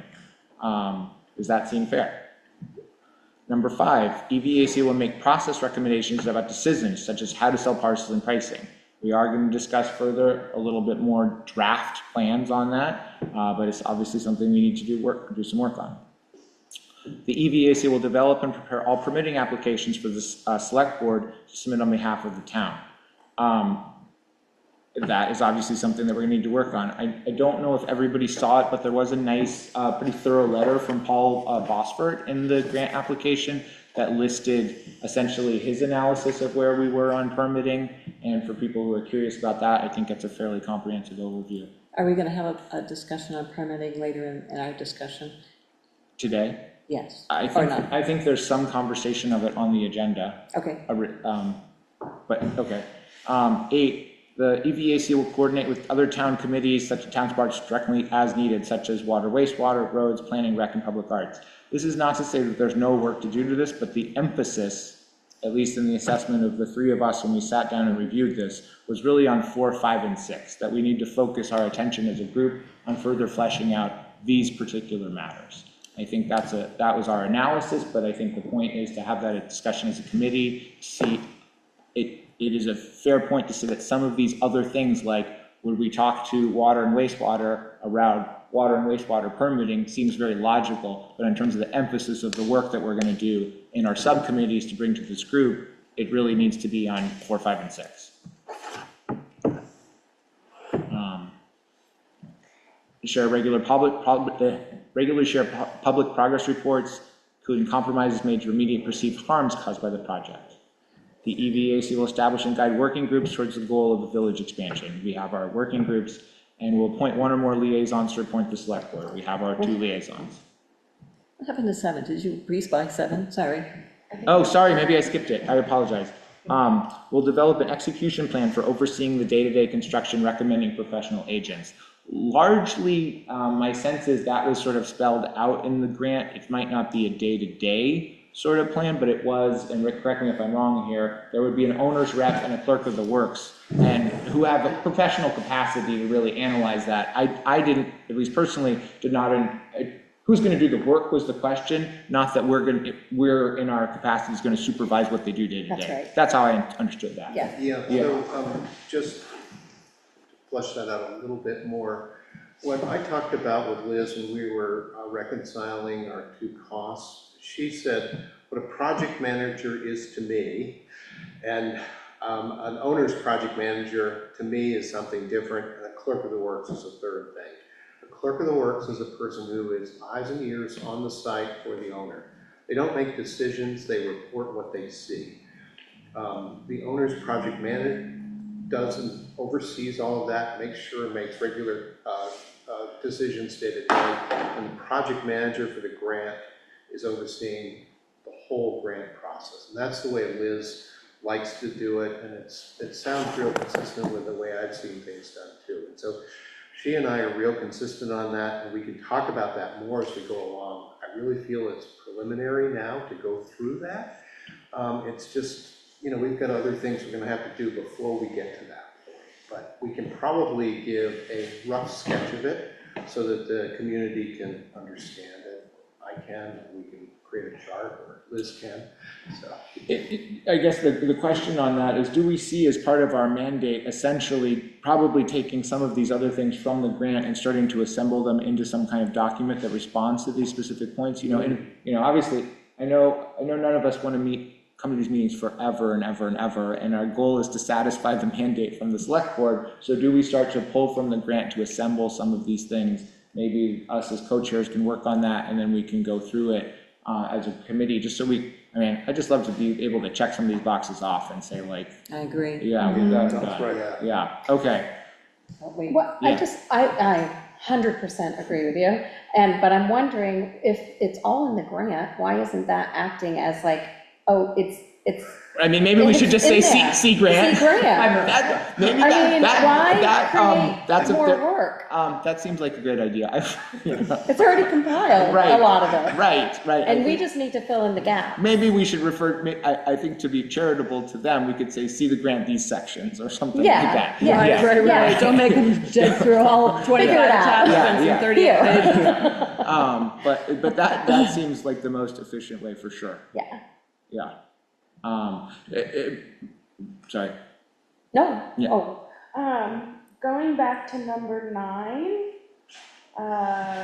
including compromises made to remediate the perceived harms caused by the project.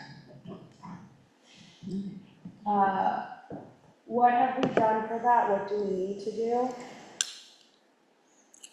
Great question for the group.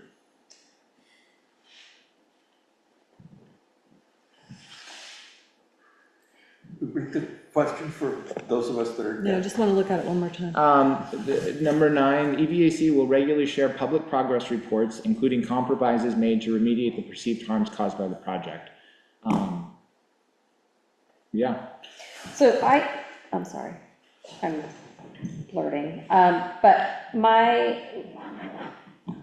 understanding when I read that would be maybe fall under the category of communications or that, because when, and I think you have done some of that when there's and it says perceived harm caused by the project, and then it's addressed publicly, like so I wonder if that's kind of what they're talking about. That's where I went, is it would be part of the, Well, I mean, I Like- don't know how much of this. The FAQ, is that what? Well, no, I could talk about the FAQs, sure, but I also don't know whether people realize that, there were multiple meetings held with abutters that discussed things about locations of roads and trees and cover and things like that. Probably, I don't know what, like 3 or 4 meetings with abutters. Would that count for this? Because that was before this committee was created. And does it need to be broader to include folks who do not live right next to the land? I mean, it may be helpful to enumerate some of the perceived harms and then how they're, and then, I know a number of them, like, some things could be like, common one we've heard many times. Is there gonna be enough water and wastewater capacity? This could be horrible for the town. It's a perceived harm, according to the system operator. That is not a real harm, it is a perceived harm.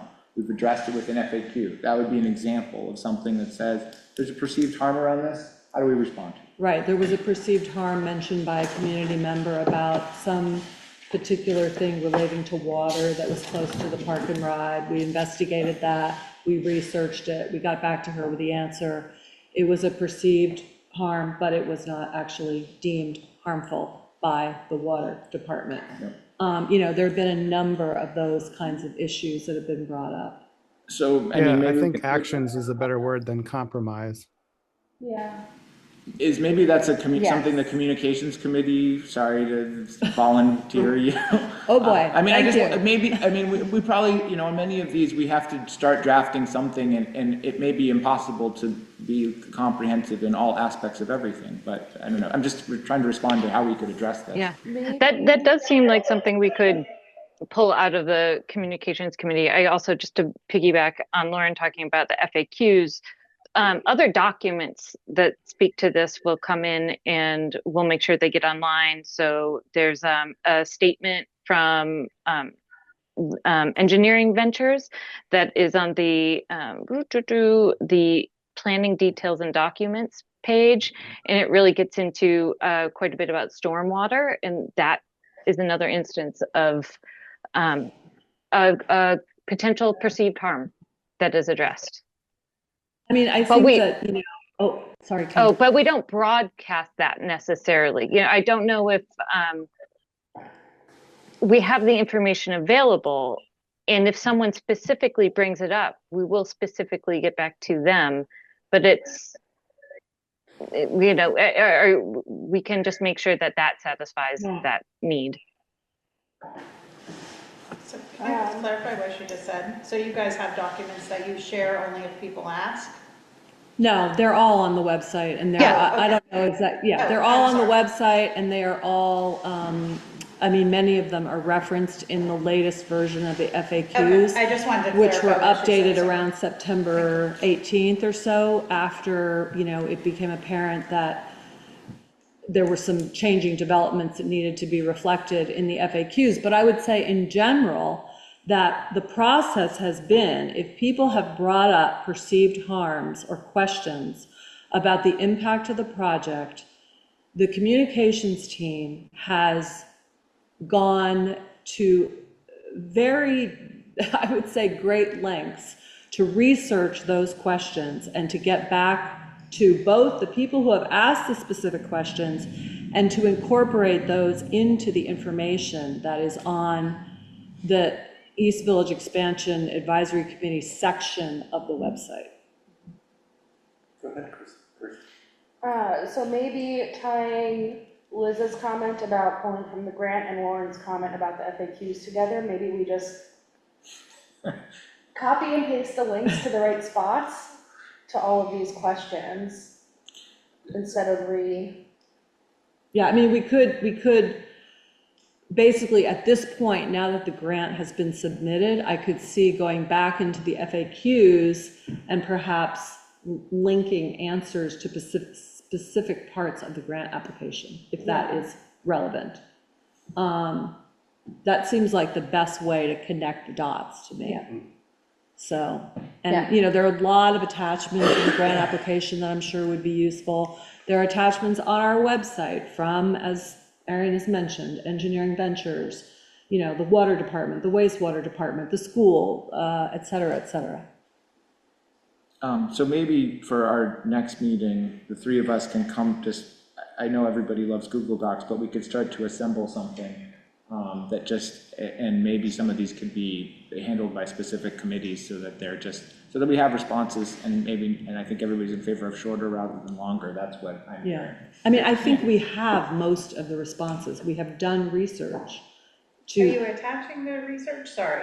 I guess that's what I'm trying to identify. Both. There's Okay. some attachments that are letters from people that we cite. There are links to, for example, the Vermont ethics, you know, decision.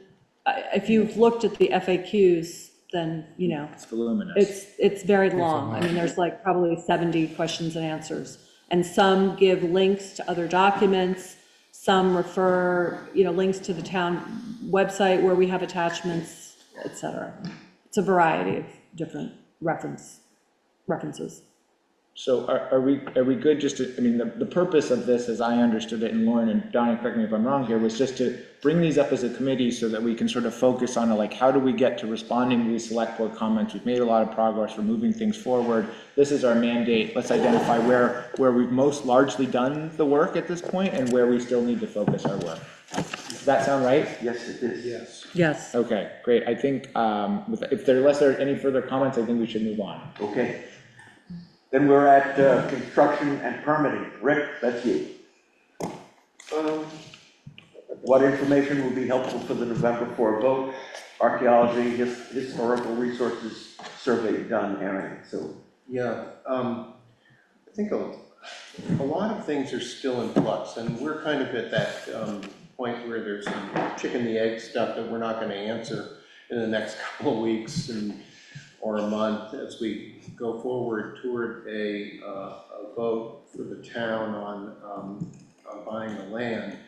I don't, you know, the stormwater regs have, the stormwater regs have not changed, but I have not got a hold of Paul Bover to answer, Kim, your question about what the contributing impermeable area is assumed to be from the houses. And so I'll try and get an answer to that because I know that's an outstanding one.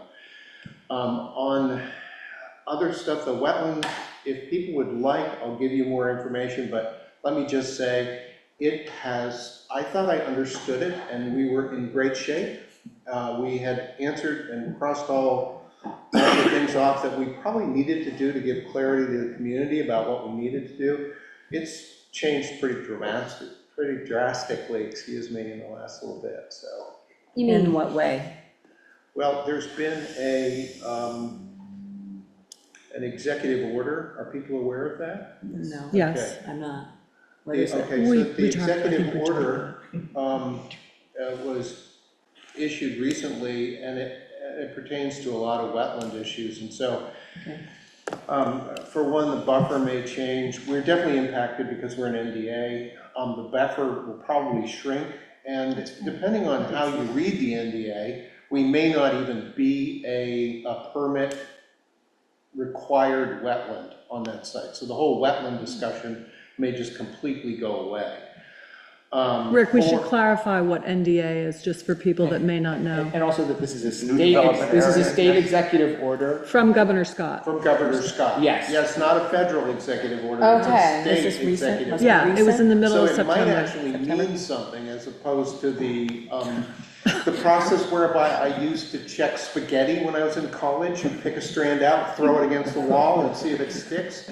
I don't think the Scott administration does that for their executive orders. So I'm thinking this is going to really have impact on us. In a good way. How? I don't No, you don't know. It's going to make likely wetlands requirements much less restrictive on the site. What about the costs, that, the fees and stuff? Have you heard anything about that? Well, if it's not required to be permitted, there won't be Right, so fees, it's Vicky. positive, right. And where Okay, do I just go with confirming. this? You know, Right, right. I No, mean, I'm just making sure I understand it, that's all.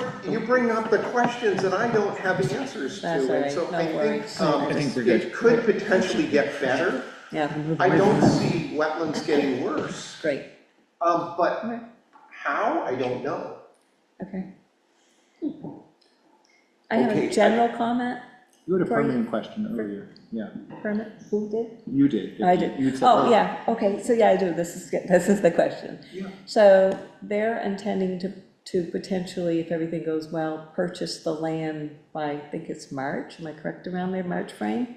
And are we gonna have the permits based on what was put out by somebody?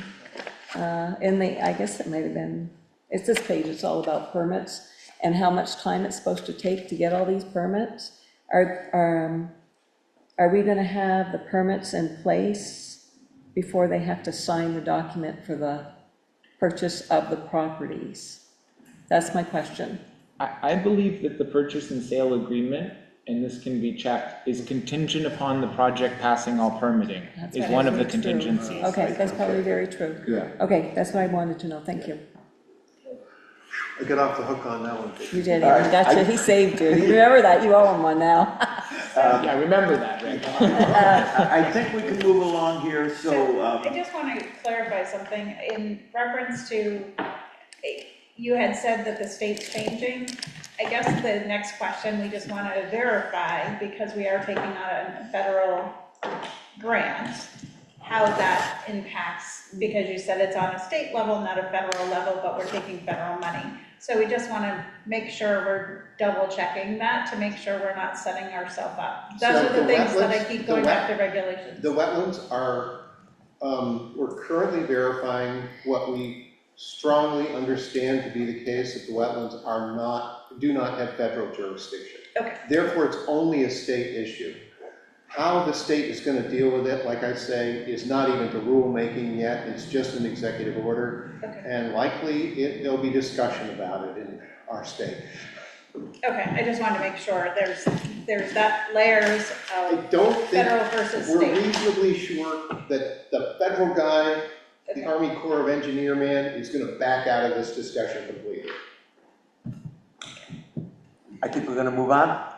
Okay, archaeology, history of archaeology study was done, Arian? So we, the fields were plowed, finally, an archaeological team from UVN did come out. The short of it is that they were, primarily what they're looking for is pre-contact, meaning pre-European contact resources. So this is, for lack of a less, arrowheads and chips of tools. They did not find anything. They found old bits of glass and nails and things like that, which are not considered historical resources. So they have a report that type up, but the short answer is they didn't find anything.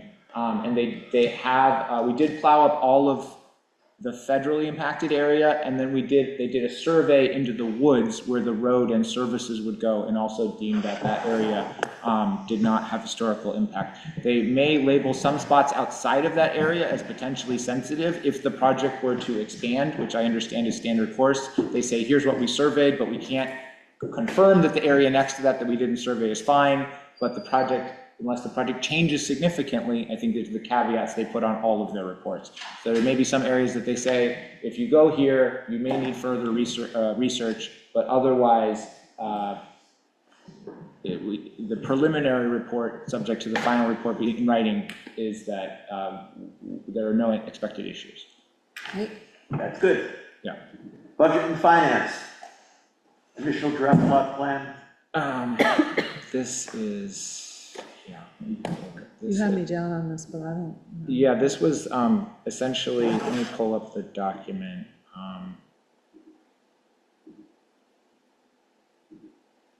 The basis of this, when we had our meeting guide, this is the meeting guide that everybody got a copy of for long, and this meeting is turning out to also be another long meeting, for our 4-hour meeting on the 16th of September, there was a section that started to get into a lot sales plan.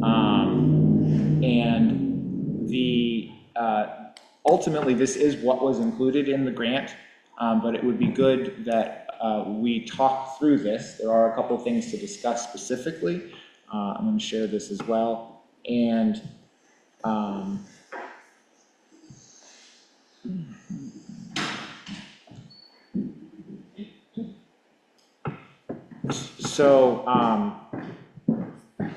so we had a conversation about the number of lots, but setting that, and we made the distinction, as we reported, between lots and housing units. I thought that was an excellent compromise among others that could be listed.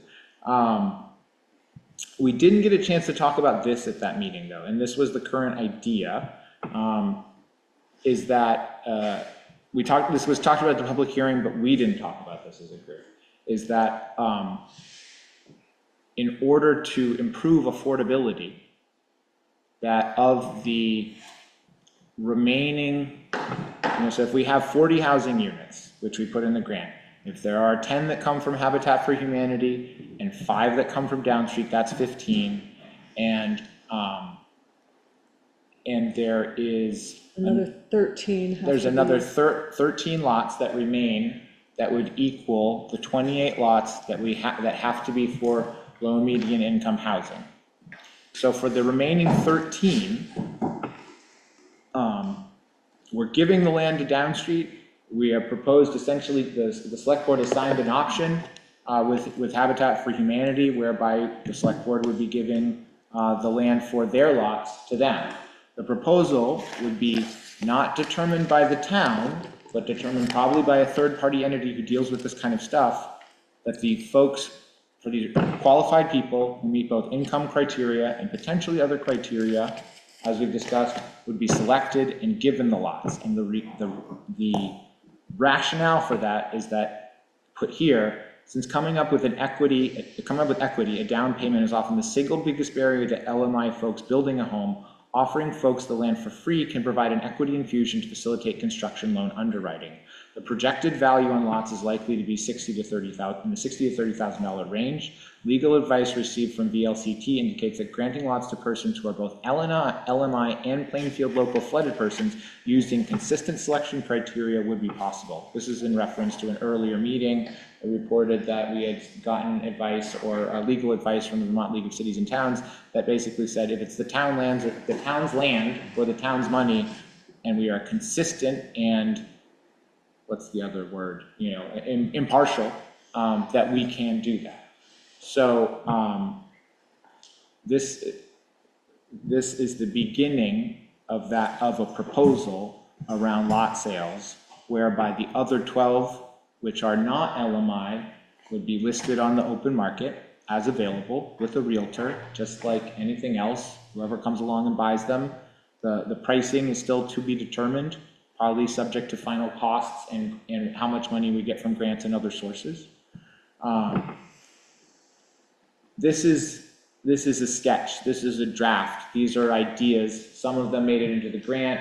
Some of them still need to be determined. This was kind of to report out as we're developing some of these proposals, because this is one of the areas that does need a little bit more work per the mandate or our scope of work from the select board. So I was hoping to sort of recap this, put this out there, and then get feedback from folks. And I do have one more thing that's also important. The grant terms specify that these 27 lots be affordable or meet affordable criteria with a deed restriction for 20 years. There was commentary that came up at the public hearing that suggested, well, if we're going to do it, why not do it longer? And I personally feel that that's a good question to say, why not? Why wouldn't these just be in perpetuity, since 20 years is a long time? But I think that's also something that should be discussed as a group in terms of something that we would want to give a recommendation on in our report in our final report and proposal to the select board. What would the restrictions be, potentially? It would be that similar, so Down Street and Habitat for Humanity will be building housing, selling it to people at a reduced value, and then they will have a deed restriction Yeah. that limits the amount of equity that person can walk away with when they sell the house in order to maintain perpetual affordability. The It's called idea- shared equity. Yeah, I know they do, Okay. but you're talking That's- about the just to other. clarify, I think that's only Down Street, I don't think that's with, Can I talk to Liz- Habitat Is just it? for a minute? on what- unless something's changed. Well- in the shared equity. I thought Habitat, the way Zach from Habitat, who's the executive director of Habitat for Humanity, the way he described it, said that they deal with that and they actually turn over the long-term management of that via shared equity to Down Street. Okay. That was his description of it. Okay, can I just, I was reading something in the actual contract that the select board had, which caught my attention earlier today. But it said Habitat can assign the option and right here under to any third party without the seller's consent upon the condition that the assignee agrees to construct or maintain affordable housing. That's in the agreement, that is, whatever, they haven't I mean, all the signed. option, And the Is option. the option. That they sign. So it sounds like if Habitat gives it to a third party, they still have to keep it as affordable housing, just based on what I read. That's what we're- consistent with my that's what we were understanding as just well. saying, Okay. pretty much. So I understood those to be constraints on those housing units, but is that the similar language Plainfield wants to use on the 13 additional lots? I think that is a question. That is the And I think how I understand it though is that initially, because of the grant funds for 20 years, we do have to have some kind of restriction on that. Now, some houses may never sell in 20 years, but most people, well, in Plainfield, people live here for 50 plus years, but in most towns, people move more frequently. I'm just kidding, but so we do have some restriction that will be required if we receive the grant funds. And my understanding is it will function somewhat like a shared equity model. And I do remember, I think it was David Scheckman, who's at the public hearing, spoke up and said that he would be in favor of having it be affordable in perpetuity, not just for 20 years.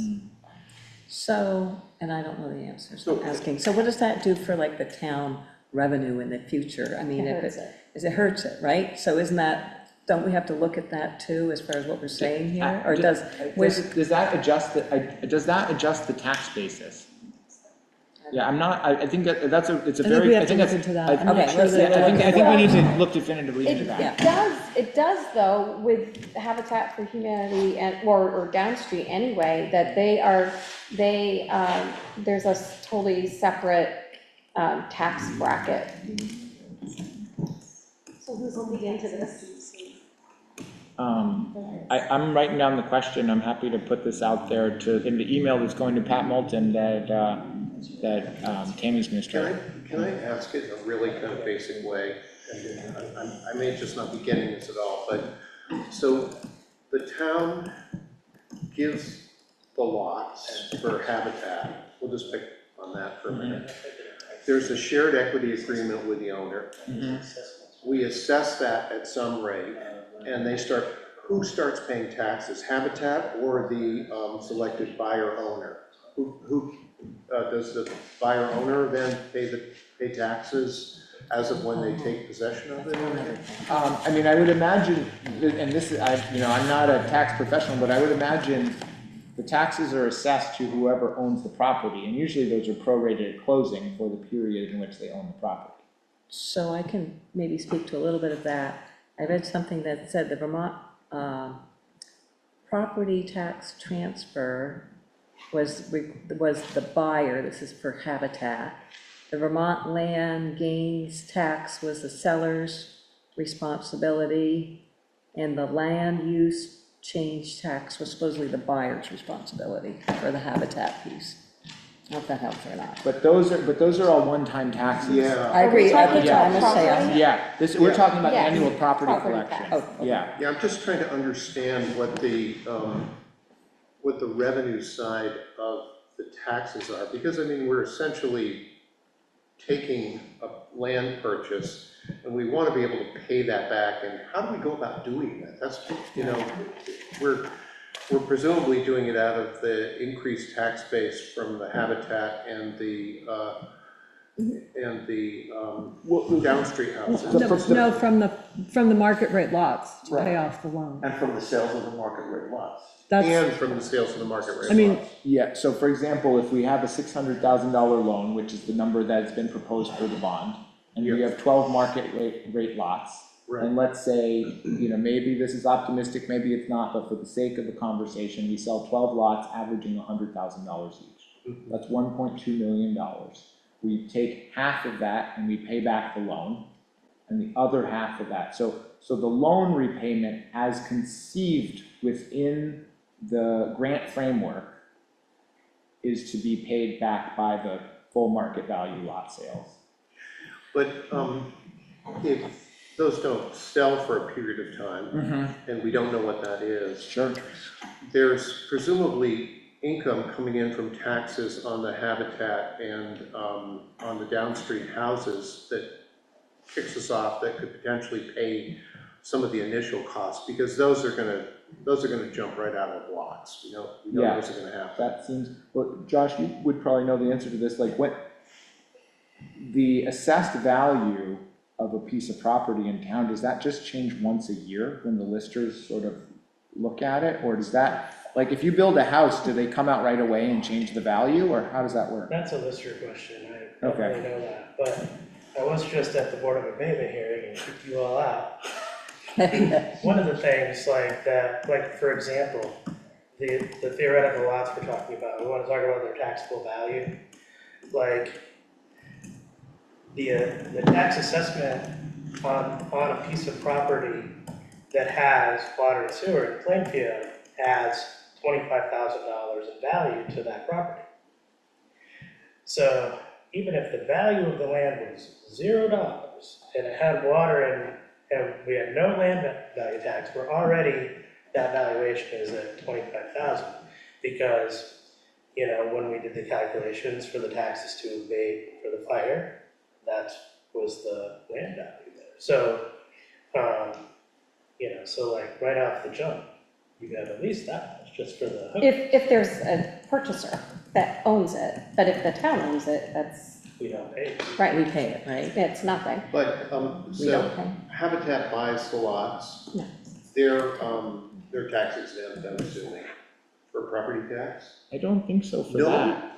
I thought they got taxed on something lower than the market assessment. Tammy's shaking her head no. I don't, they're not exempt, they're a not-for-profit, but they're not exempt from.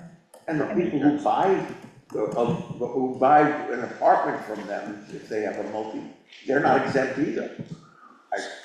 So right away, we start, as soon as the lots are divided and sold, we start making money on it based on a $25,000 That's assessment. the land value plus like the. Yeah, okay. And what does that So- kind of equate to? What does that equate to in dollars for tax on That's a something? question for a lister. For who? a One of the lister. listers. Oh, okay, But say so, it's 65 per, and we're selling how many right off the bat? We're selling 15 times 65,000 is, I gotta have a calculator for that. so do we need to invite a lister to one of our meetings to get a better feel as to how this is all gonna potentially work? Or get some more understanding of the revenue or non-revenue or whatever as part of the selling of these lots? Because I don't have a good understanding myself right now. That seems like a reasonable question. Yeah. So I just want to say that Downstreet is, as a nonprofit housing organization in Vermont, pays property taxes on the properties it manages, but often at a reduced rate. And that's what I understood to have heard in a different, so that their tax rate, property tax rate, is not what all of ours is. It's a different rate. Okay, that seems like something that we could easily ask to Habitat, Rehumanity, and Downstreet and see what they, Yeah. what they get. Oh, sorry. Sorry about that. I was trying to research it too. Thank you. Okay, so in an effort to try to start to coalesce around this plan, it seems like we also want to have some input from the listers, and maybe we could, in terms of how we would model that.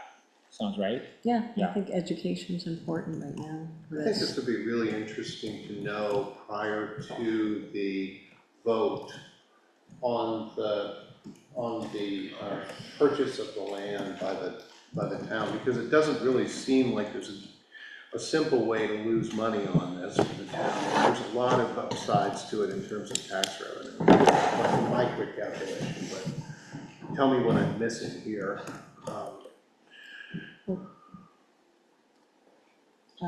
Seems like it'd be important So, voter information. I just want to go back to, I'm sorry, Vicki. No, you go ahead. I just want to go back to putting constraints in the deeds of the 13 properties, not downstream, not, so in doing that, and because it is HUD funded and HUD sponsored, basically, I want to know if those properties would also be at a reduced property tax rate. I don't think it would be That's a HUD great funded. question. They're not, they don't, as Liz Curry has stated, that they wouldn't be subject to HUD restrictions because the town's buying the land. But your question is still relevant of, under these constructs, are they subject to a reduced tax, I think is ultimately the question, correct? Right, because if you're saying, if you're using the same type of methodology as a downstream or habitat, then why would it be different, and whether it is or not, I don't know. I thought I heard you say that Down Street doesn't pay the same property taxes that That's I'm gonna right, pay on. That's what Is they that said. state law? Is that, is that a local ordinance? By whose authority do they pay less? That's what I want to know. Probably the state is the one who dictates our property tax law, so I don't know, I'm not sure, I'm just, I heard it somewhere, then I Googled it. Yeah. I haven't stepped up to AI or Find that out. Genie That's or a whatever real, it is. yeah, those seem like good questions that we should track down. That would need to be part of the lot sales plan and why we're proposing it in any particular way. Okay. I just coming back to the other stuff about, any of the earlier things, are there comments or feedback on that? Or as drafted, should we just keep going with that? So I want to know, because you were talking on, I think you're talking on the difference in lots that we have to make up to get to the 28 that are affordable, of potentially funding those. And if we did do something like that, my question would be, what are we losing? What are we losing for revenue for this town? Because we've already, it looks like and what have we given up with Habitat and Downstreet for revenue if they do indeed pay lower taxes? We've already funded, 1.3 something million for Downstreet already, so we could make this project more, affordable, get the affordable housing piece to help us out. So I'd want to know all that. That seems like a reasonable question. I think one thing to keep in mind of the context is like, if, we're getting grant money to do this, and because the money is coming in with this specific purpose, it's kind of like, we're getting it for free, and in some of it, we're passing it along for free. So. Right, I understand. So it's not, it's kind of like, well, we're not losing money because we would never get it unless we do this with it. I'd like to point one thing out related to this. Part of our mandate is to replace some of the lost tax base. So we do need to calculate the impact of this lessening of tax revenue based on the current plan against the housing value that we might lose after all the dust settles with FEMA buyouts. And whether this project can fully replace that tax revenue, or whether it's only going to replace some of it based on its other mandate, which is based on the grant, which is to, be affordable. So that's a lot of number crunching. But just for anybody who's on the chat, this is not, we're not talking about a CHIP plan right now. We're not talking about funding housing based on taxes or funding infrastructure based on taxes. We're just talking about funding discounts on lots based on lot sales. And we're talking about a lack of income, a potential lessening of income based on affordable housing. Yeah, go ahead. I have two thoughts. The first is that personally, I would want to chew on this for a little longer before making a decision. And I think it'd be really helpful to hear from the lister before we decide on anything. The second question I had is, are we working off of 70% and less AMI or 80%? I feel like it was 70. It's LMI versus AMI is a little complicated. Okay. So it's like Yeah. we have the housing units have to be 70% low and moderate income of people who are at 80% area median income or less. And LMI and AMI have gotten mixed up a number of times on this by many people, including myself. And so that's where it's like, wait, it was 80, wait, it was 70. They're actually two different things, but they look the same. Can you say that one more time for me? Just the, so LMI, 70% LMI residents. Yes, meaning of the housing units, those have to be 70% LMI, and the people who own them or live in them need to be at 80% area median income, AMI or less. And we quantified that, I believe, at a previous meeting where we showed. There's a table. Yeah, there's a table that talks about which is something like $62,000 for a single person. Okay. Is, 80%. It was also I've got it. after this meeting. Yeah, so like, I can, yeah, it's also in Liz Curry's piece item on affordability. Yeah. So, and again, so I would say, just to your point, Kirsty, this is still a draft, everything's a draft, but the question tonight was, hey, can we build on some of these discussions if there's additional questions and comments that come up, not to have the be-all, end-all conversation on it, but how do we just keep this one moving, because this is something where we got more work to do. I just have one more thought about the, putting the restrictions on the 13. Other lots, market rate lots, that's what I call them. I don't know. No, the other ones, the LMI lots. The LMI Okay. lots. Putting restrictions on them and preventing an individual from being able to, kind of get a leg up. And then with property where you are able to climb that property ladder, so to speak, is in the sale and in the equity that you end up taking out of that property. And when I think about if we're really trying to lift people up and let them live their best lives, I really want to think about, what that would look like if they were restricted on how much Equity they can take out. I really actually feel I don't like that idea initially. Yeah, I agree. I'll say two things. One is, I don't think we have to cross this bridge right now. No, I just want to bring it up. Because I think there are legitimate arguments on both sides, Liz. Yeah. I hear what you're saying, and I think I've heard you say this before, about home ownership being the way to family wealth, that this is a leg up, that this is gonna help people to do that. And if we restrict the amount of profit they take, then the other side, those are legitimate, I see that. The other side of that coin is people are getting a huge break on this. We are making housing available to the AMI people.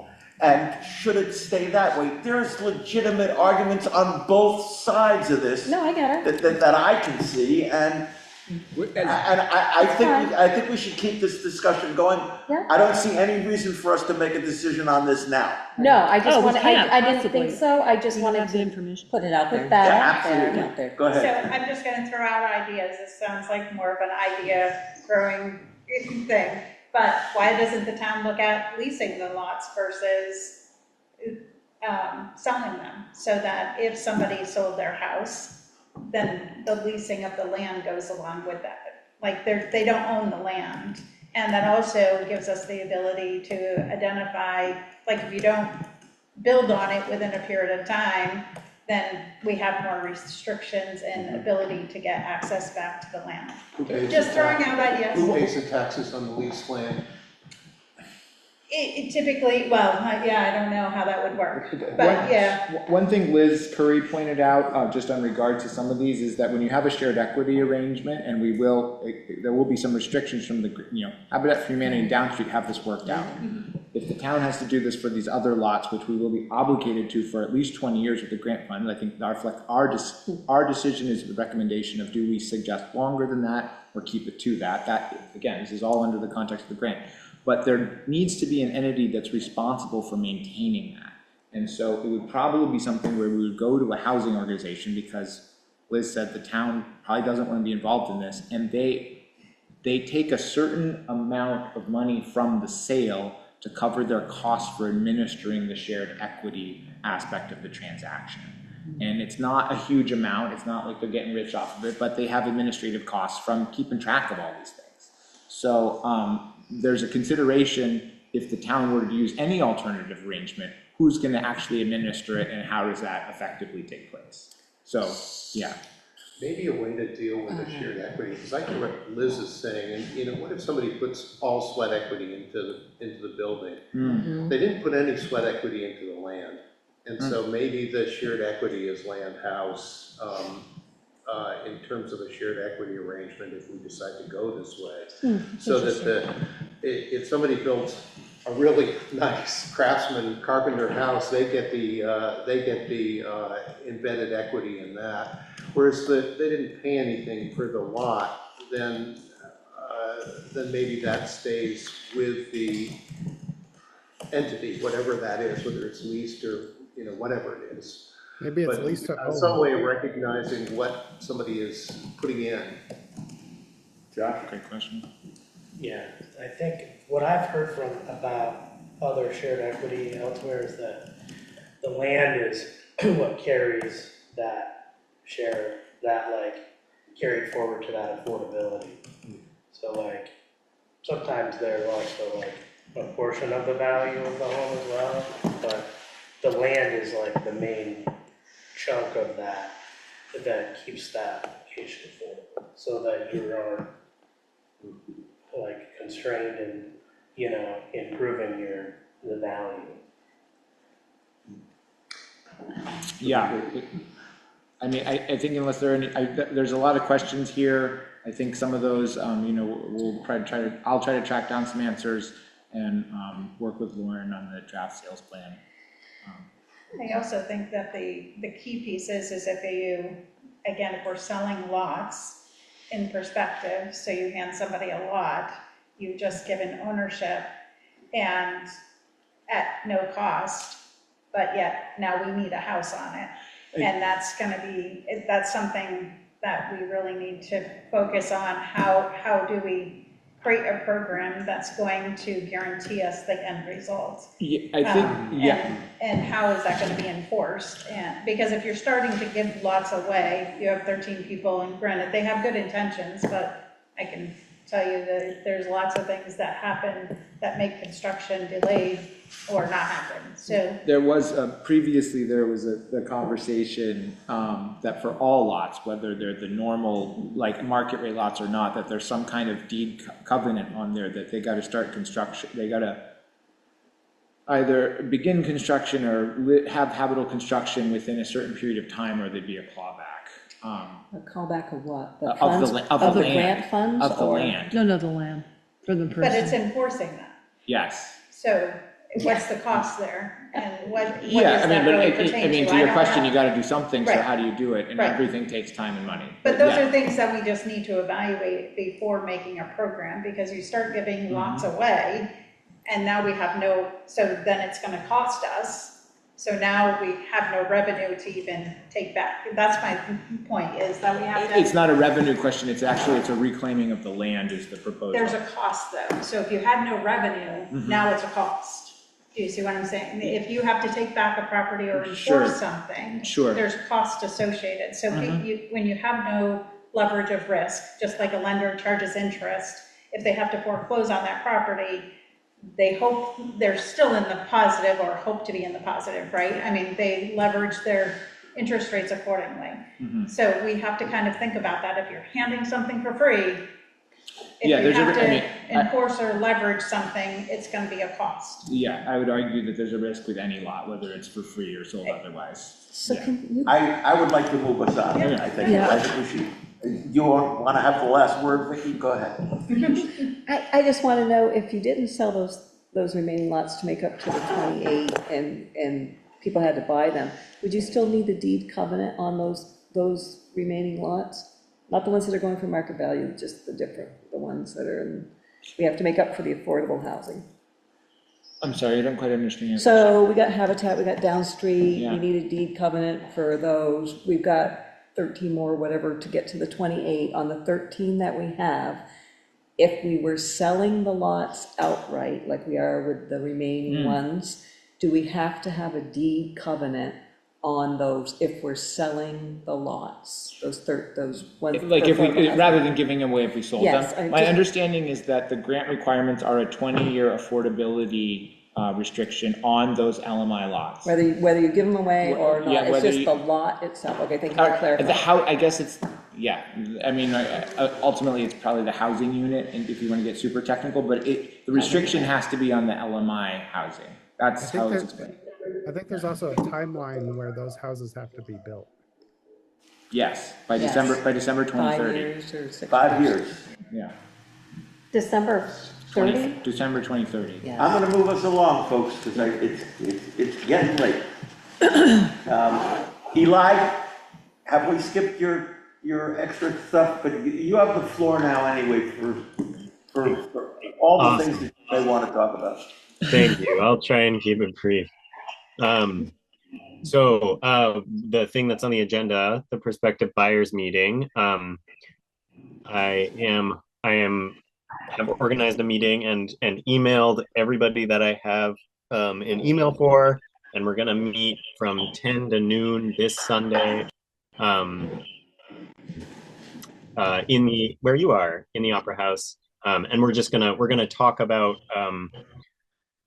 what folks need, give them an update on the project and where it is, and then we're also going to I'm going to try and pass off some of the responsibility of organizing further meetings to them. So that's my plan. Any questions about that? Yeah, I do, Vicki. Yeah, I want to know, it mentioned, I think when you sent a little communication out that Sandra was doing a presentation. Is she doing like a formal presentation? And if she, No. meaning slide screens? No? Is No. that what you said? Okay. 'Cause Arian and Sandra will both be there.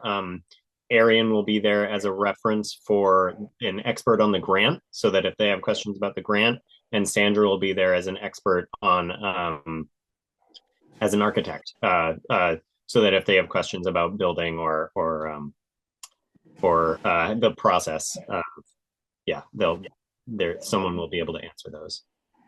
Okay, thank you. Awesome. All right, I'm gonna present some data from the survey that was done in. Let's see if this works. Is that showing you my screen? You see the agenda. That's it. How about now? Are you seeing my Yep. Yes. slideshow? Great. So this first slide, just giving most of the data in this slideshow is the same slides that we saw back in July. All of the data is from June to the beginning of July. So this is a very, very much like a snapshot of 26 people, where they were at in those whatever 10 days when most of the people were responding to this, right? So it's not a lot of data, but I want I feel like it's important to share because it's a specific, it's a general specific. No, it's a specific estimate, right? Does that make sense? Um, so still good to know. And then my partner Maya helped me a lot in making this more consumable. So for the last two graphs. So this is the percentage of folks that were impacted by flooding who responded to this. These are the household size, types of homes. This feels important to me. Right, a detached house you would own is really high up there. Wait, can I ask him to go a little slower? Yeah. Can you Totally. go back to the beginning? And just Eli, give us a little bit more time to digest them, please. Yeah, of course. Okay, so this was, and I'm also having trouble seeing the percentages, so impacted by flooding. 60.7%, yes, impacted by flooding. Okay. No. 39.3% were impacted by flooding. Oh, I see, okay, A sorry. smaller percentage, Yeah, okay. folks who responded, yeah. I do it so quick, I could, yeah, that's the first line? Yeah. Yeah, that's the first slide. Sorry, I'm trying to be efficient and being less efficient because of it.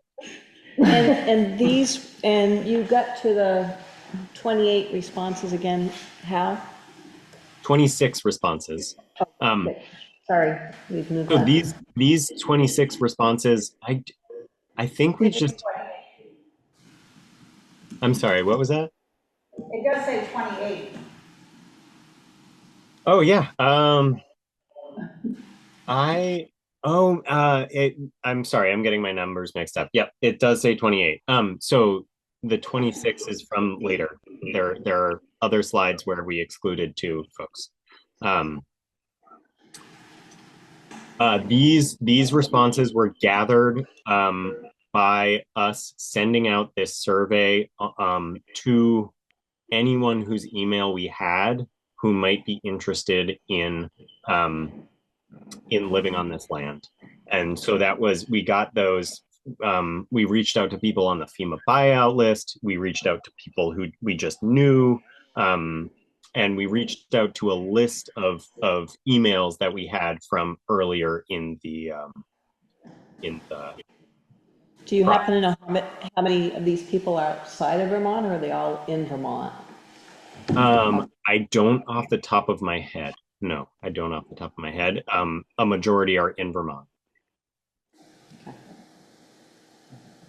Yeah, I think there were only a couple that weren't in Vermont, and they were people that had Vermont ties, but.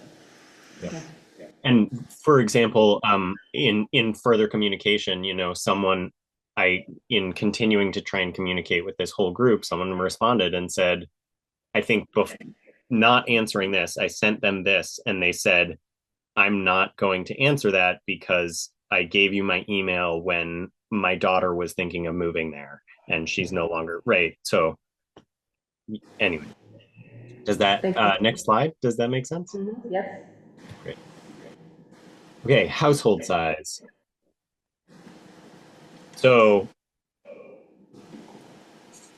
46% are single person households, 42% are two-person households, and then at 3%, we've got three-person households, and 7, we've got four-person households.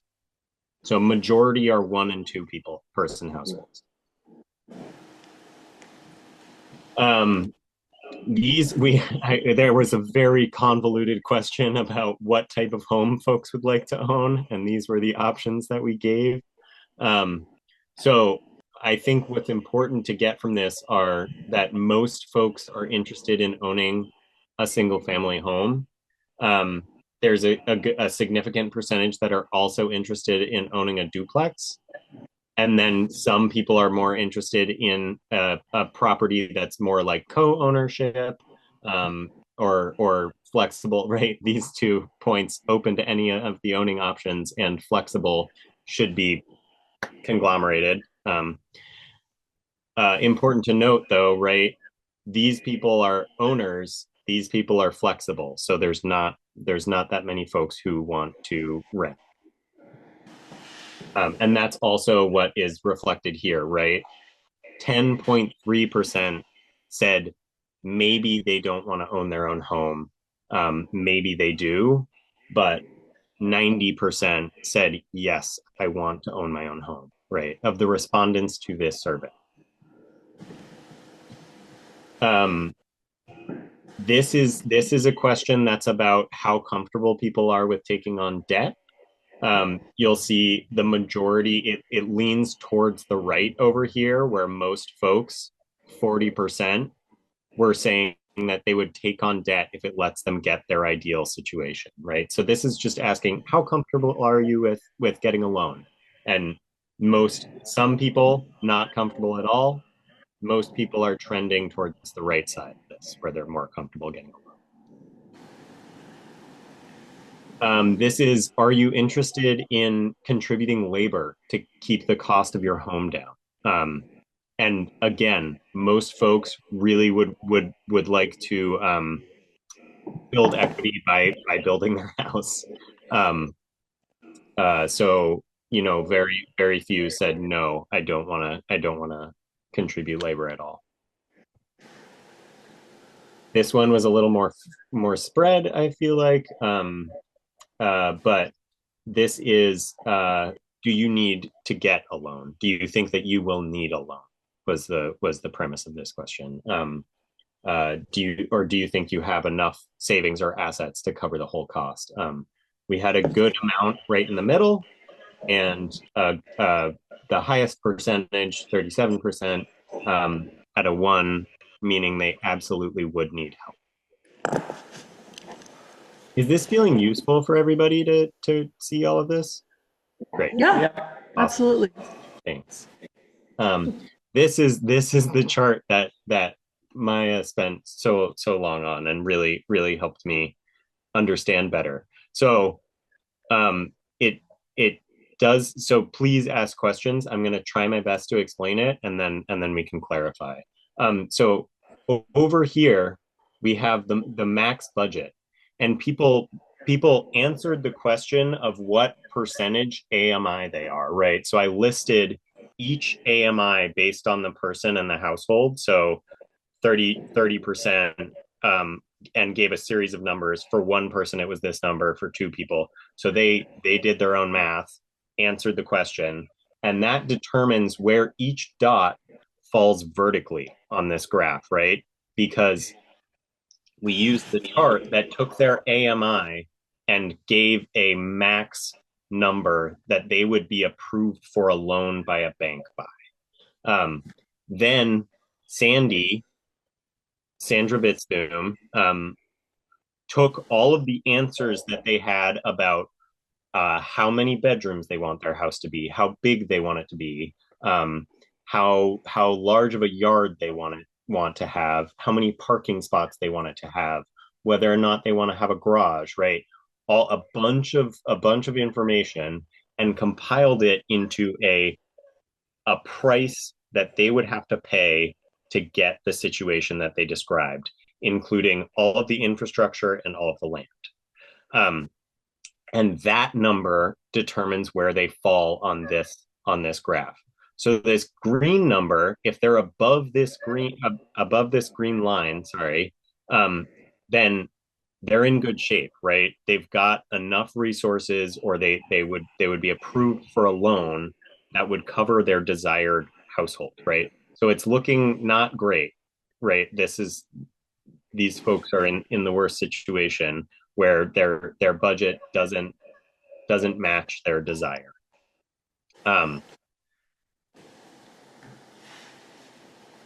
Are folks understanding most of this? And then a further thing we've got here. Oh, and then it went down to 24.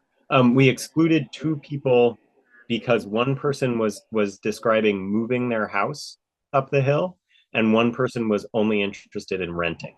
And I don't know where the other 2 people went in this data manipulation. Sorry. Then the dots are colored by whether or not they were impacted by flooding. Just to add another little bit of confusion in there. Can I make a comment? Yeah, please, questions. In some of my analysis of housing cost builds, this is a great underestimate of how much it actually costs to build a house. How do you mean?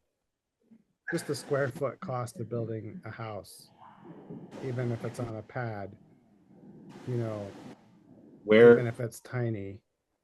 That, like, this is maxing out at 450 to build a house. Totally. Got it.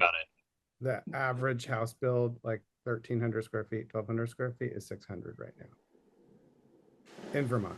Just got it. Just like, yeah.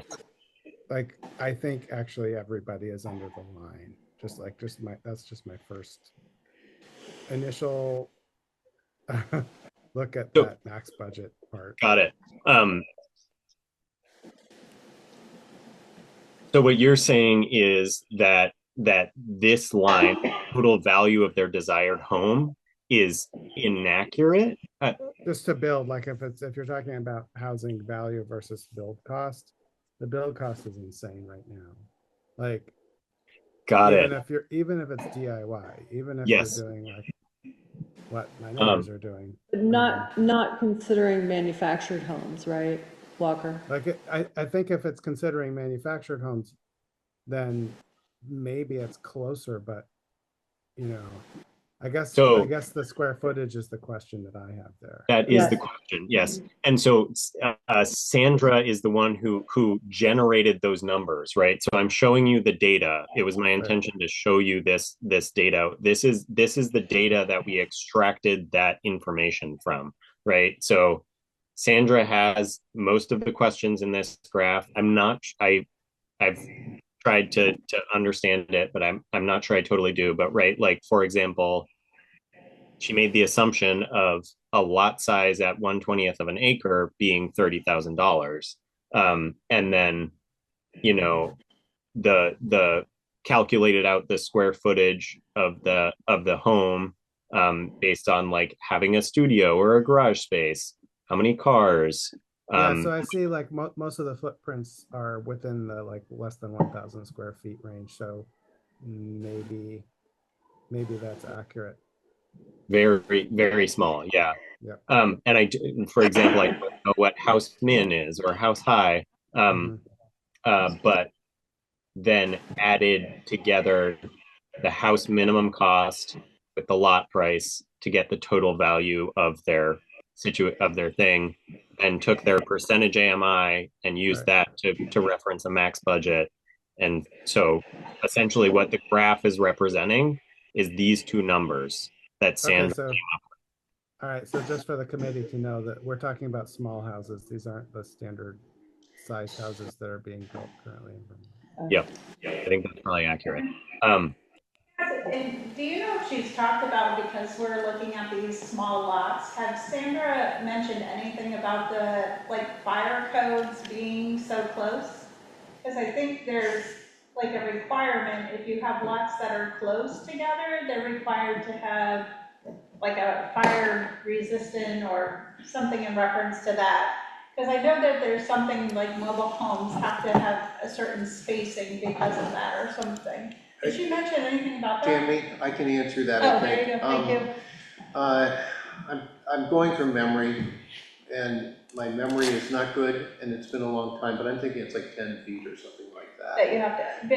Well, and what you end up having to do is rate the two walls. Right. And I don't think anybody's going to want to do that. So we do have to keep the houses separate, but I don't think that's a reasonable concern. The only way it would be a concern is if somebody were going to take two lots and two houses and join them together, which maybe Habitat is going to do. Then the wall between the two houses has to be rated to probably an hour, if I'm remembering correctly, which is not super complicated to do. It's just additional cost associated when you have to do firewalls. Yeah, but if Habitat is doing that, they've likely broken down the cost to understand that that's cheaper than building two separate houses with the required perimeter. Right, but I was thinking these lots are getting close, so I didn't know Yeah, but what I the think it's, requirements are. I think it's 10 feet, if I'm Okay. remembering It's, correctly. it's I 15, don't I have. just looked up the code. It's 15 feet and then we're gonna have a lot more space between the houses. Okay. Okay, thank you, Walker, thank you. So if they Yes, do very what you small said- lots, very small houses, and then Sandy took the time to try and adjust those numbers. So that's what these represent.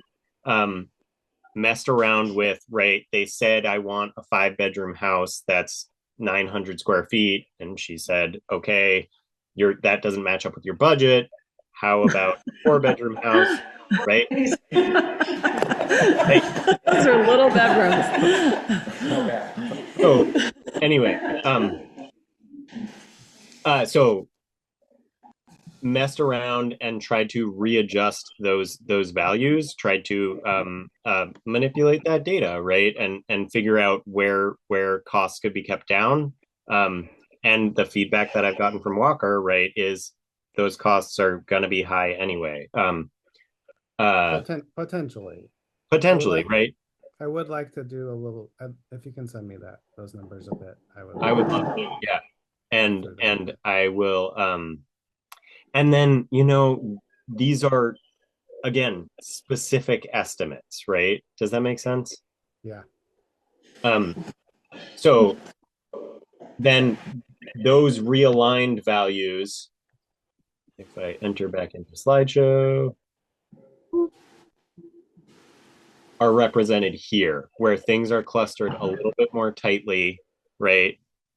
You could take a dot that's over here, and by reducing the cost of their house, move it over here.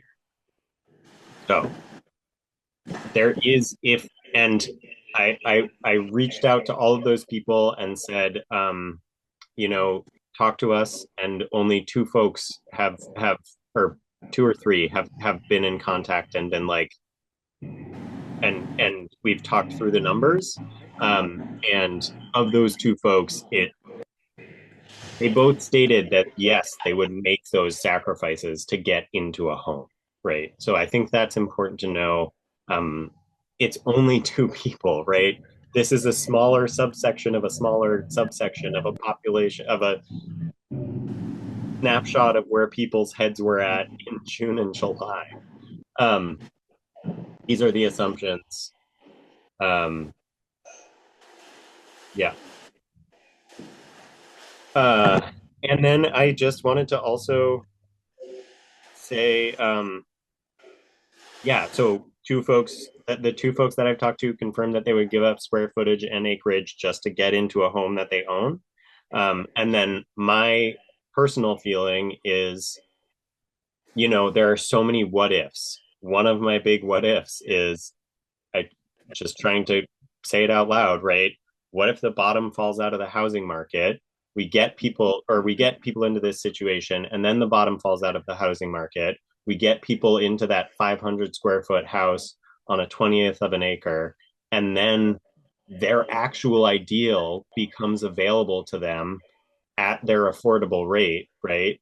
And they're stuck in this smaller house. And that would be a bummer.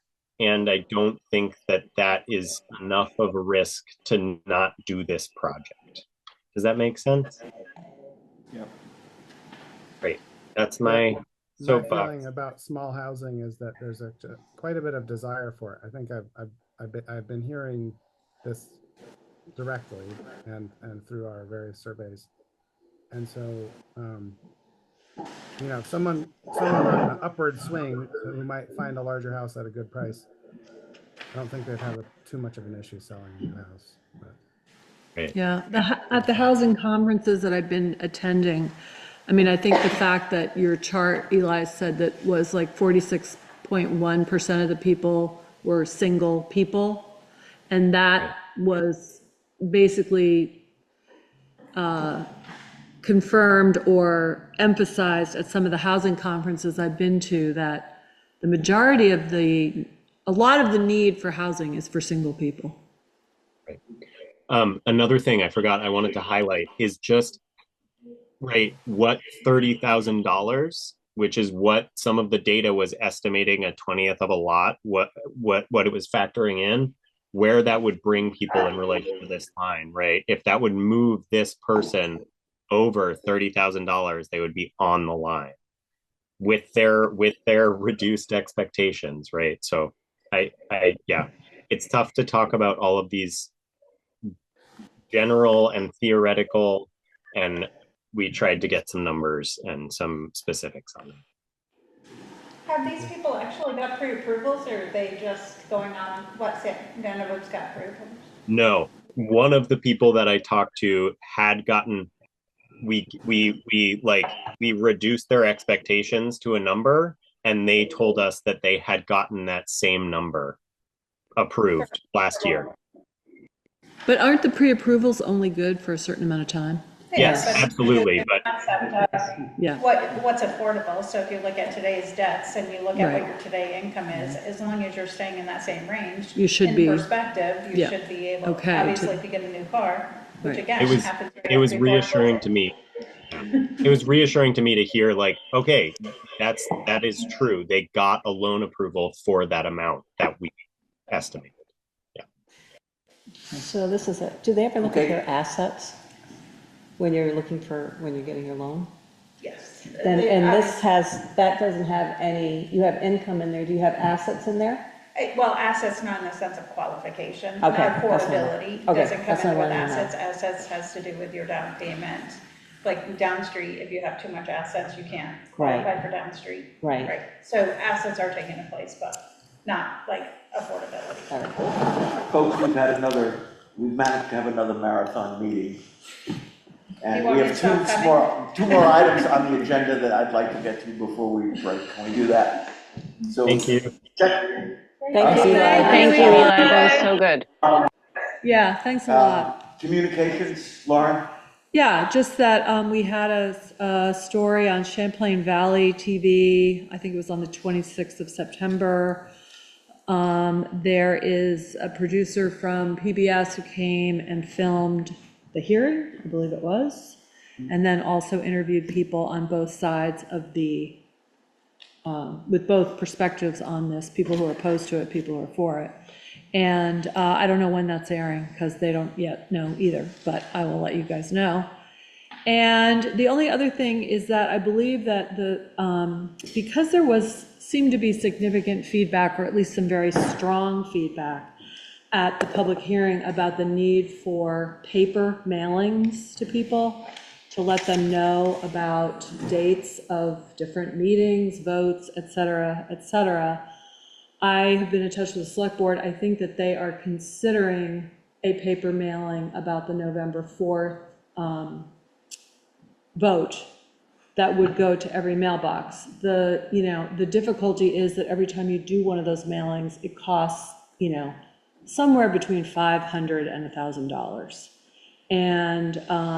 And some people seem to feel that, Front Porch Forum, all these other, media things are sufficient and less costly. So anyway, they're going to be considering that, I believe, at the next meeting, which is on Tuesday night, not Monday night, because of the holiday on Monday. Okay. Last item on the agenda, try not to cry, folks, but we at the chairs meeting are suggesting that until the grant is determined, that we meet once a month. And if you're going to miss me, I understand. Of course we're going to miss you, Donnie. Yeah, you can come to all the committee meetings that I'm in. So that would make, if that's acceptable to everybody, that would make our next meeting, It's on there, I think. It says November 13th? November 13th. Yeah, and December 11th. Does that sound like a reasonable thing to folks? Seems reasonable to us. Before we go, I don't see a URL on this. I'm going to hand this to Arian. Can you send a URL so he can send that to Liz All you and have to do is put and that Pat? title in and it will give it to you. Yeah, I think in the body of the email would be helpful though. Sure. Yeah. Anything else before we adjourn? Yeah, was that, that was confirmation, there were no objections to that, Yes. once a month? That sounds great. Okay, all right, Happy? Happy holidays. yeah, great. Hey. Okay, we'll see you in a month. Thank you. Thanks, Thank everybody. you, everybody. Bye-bye. Have a good night.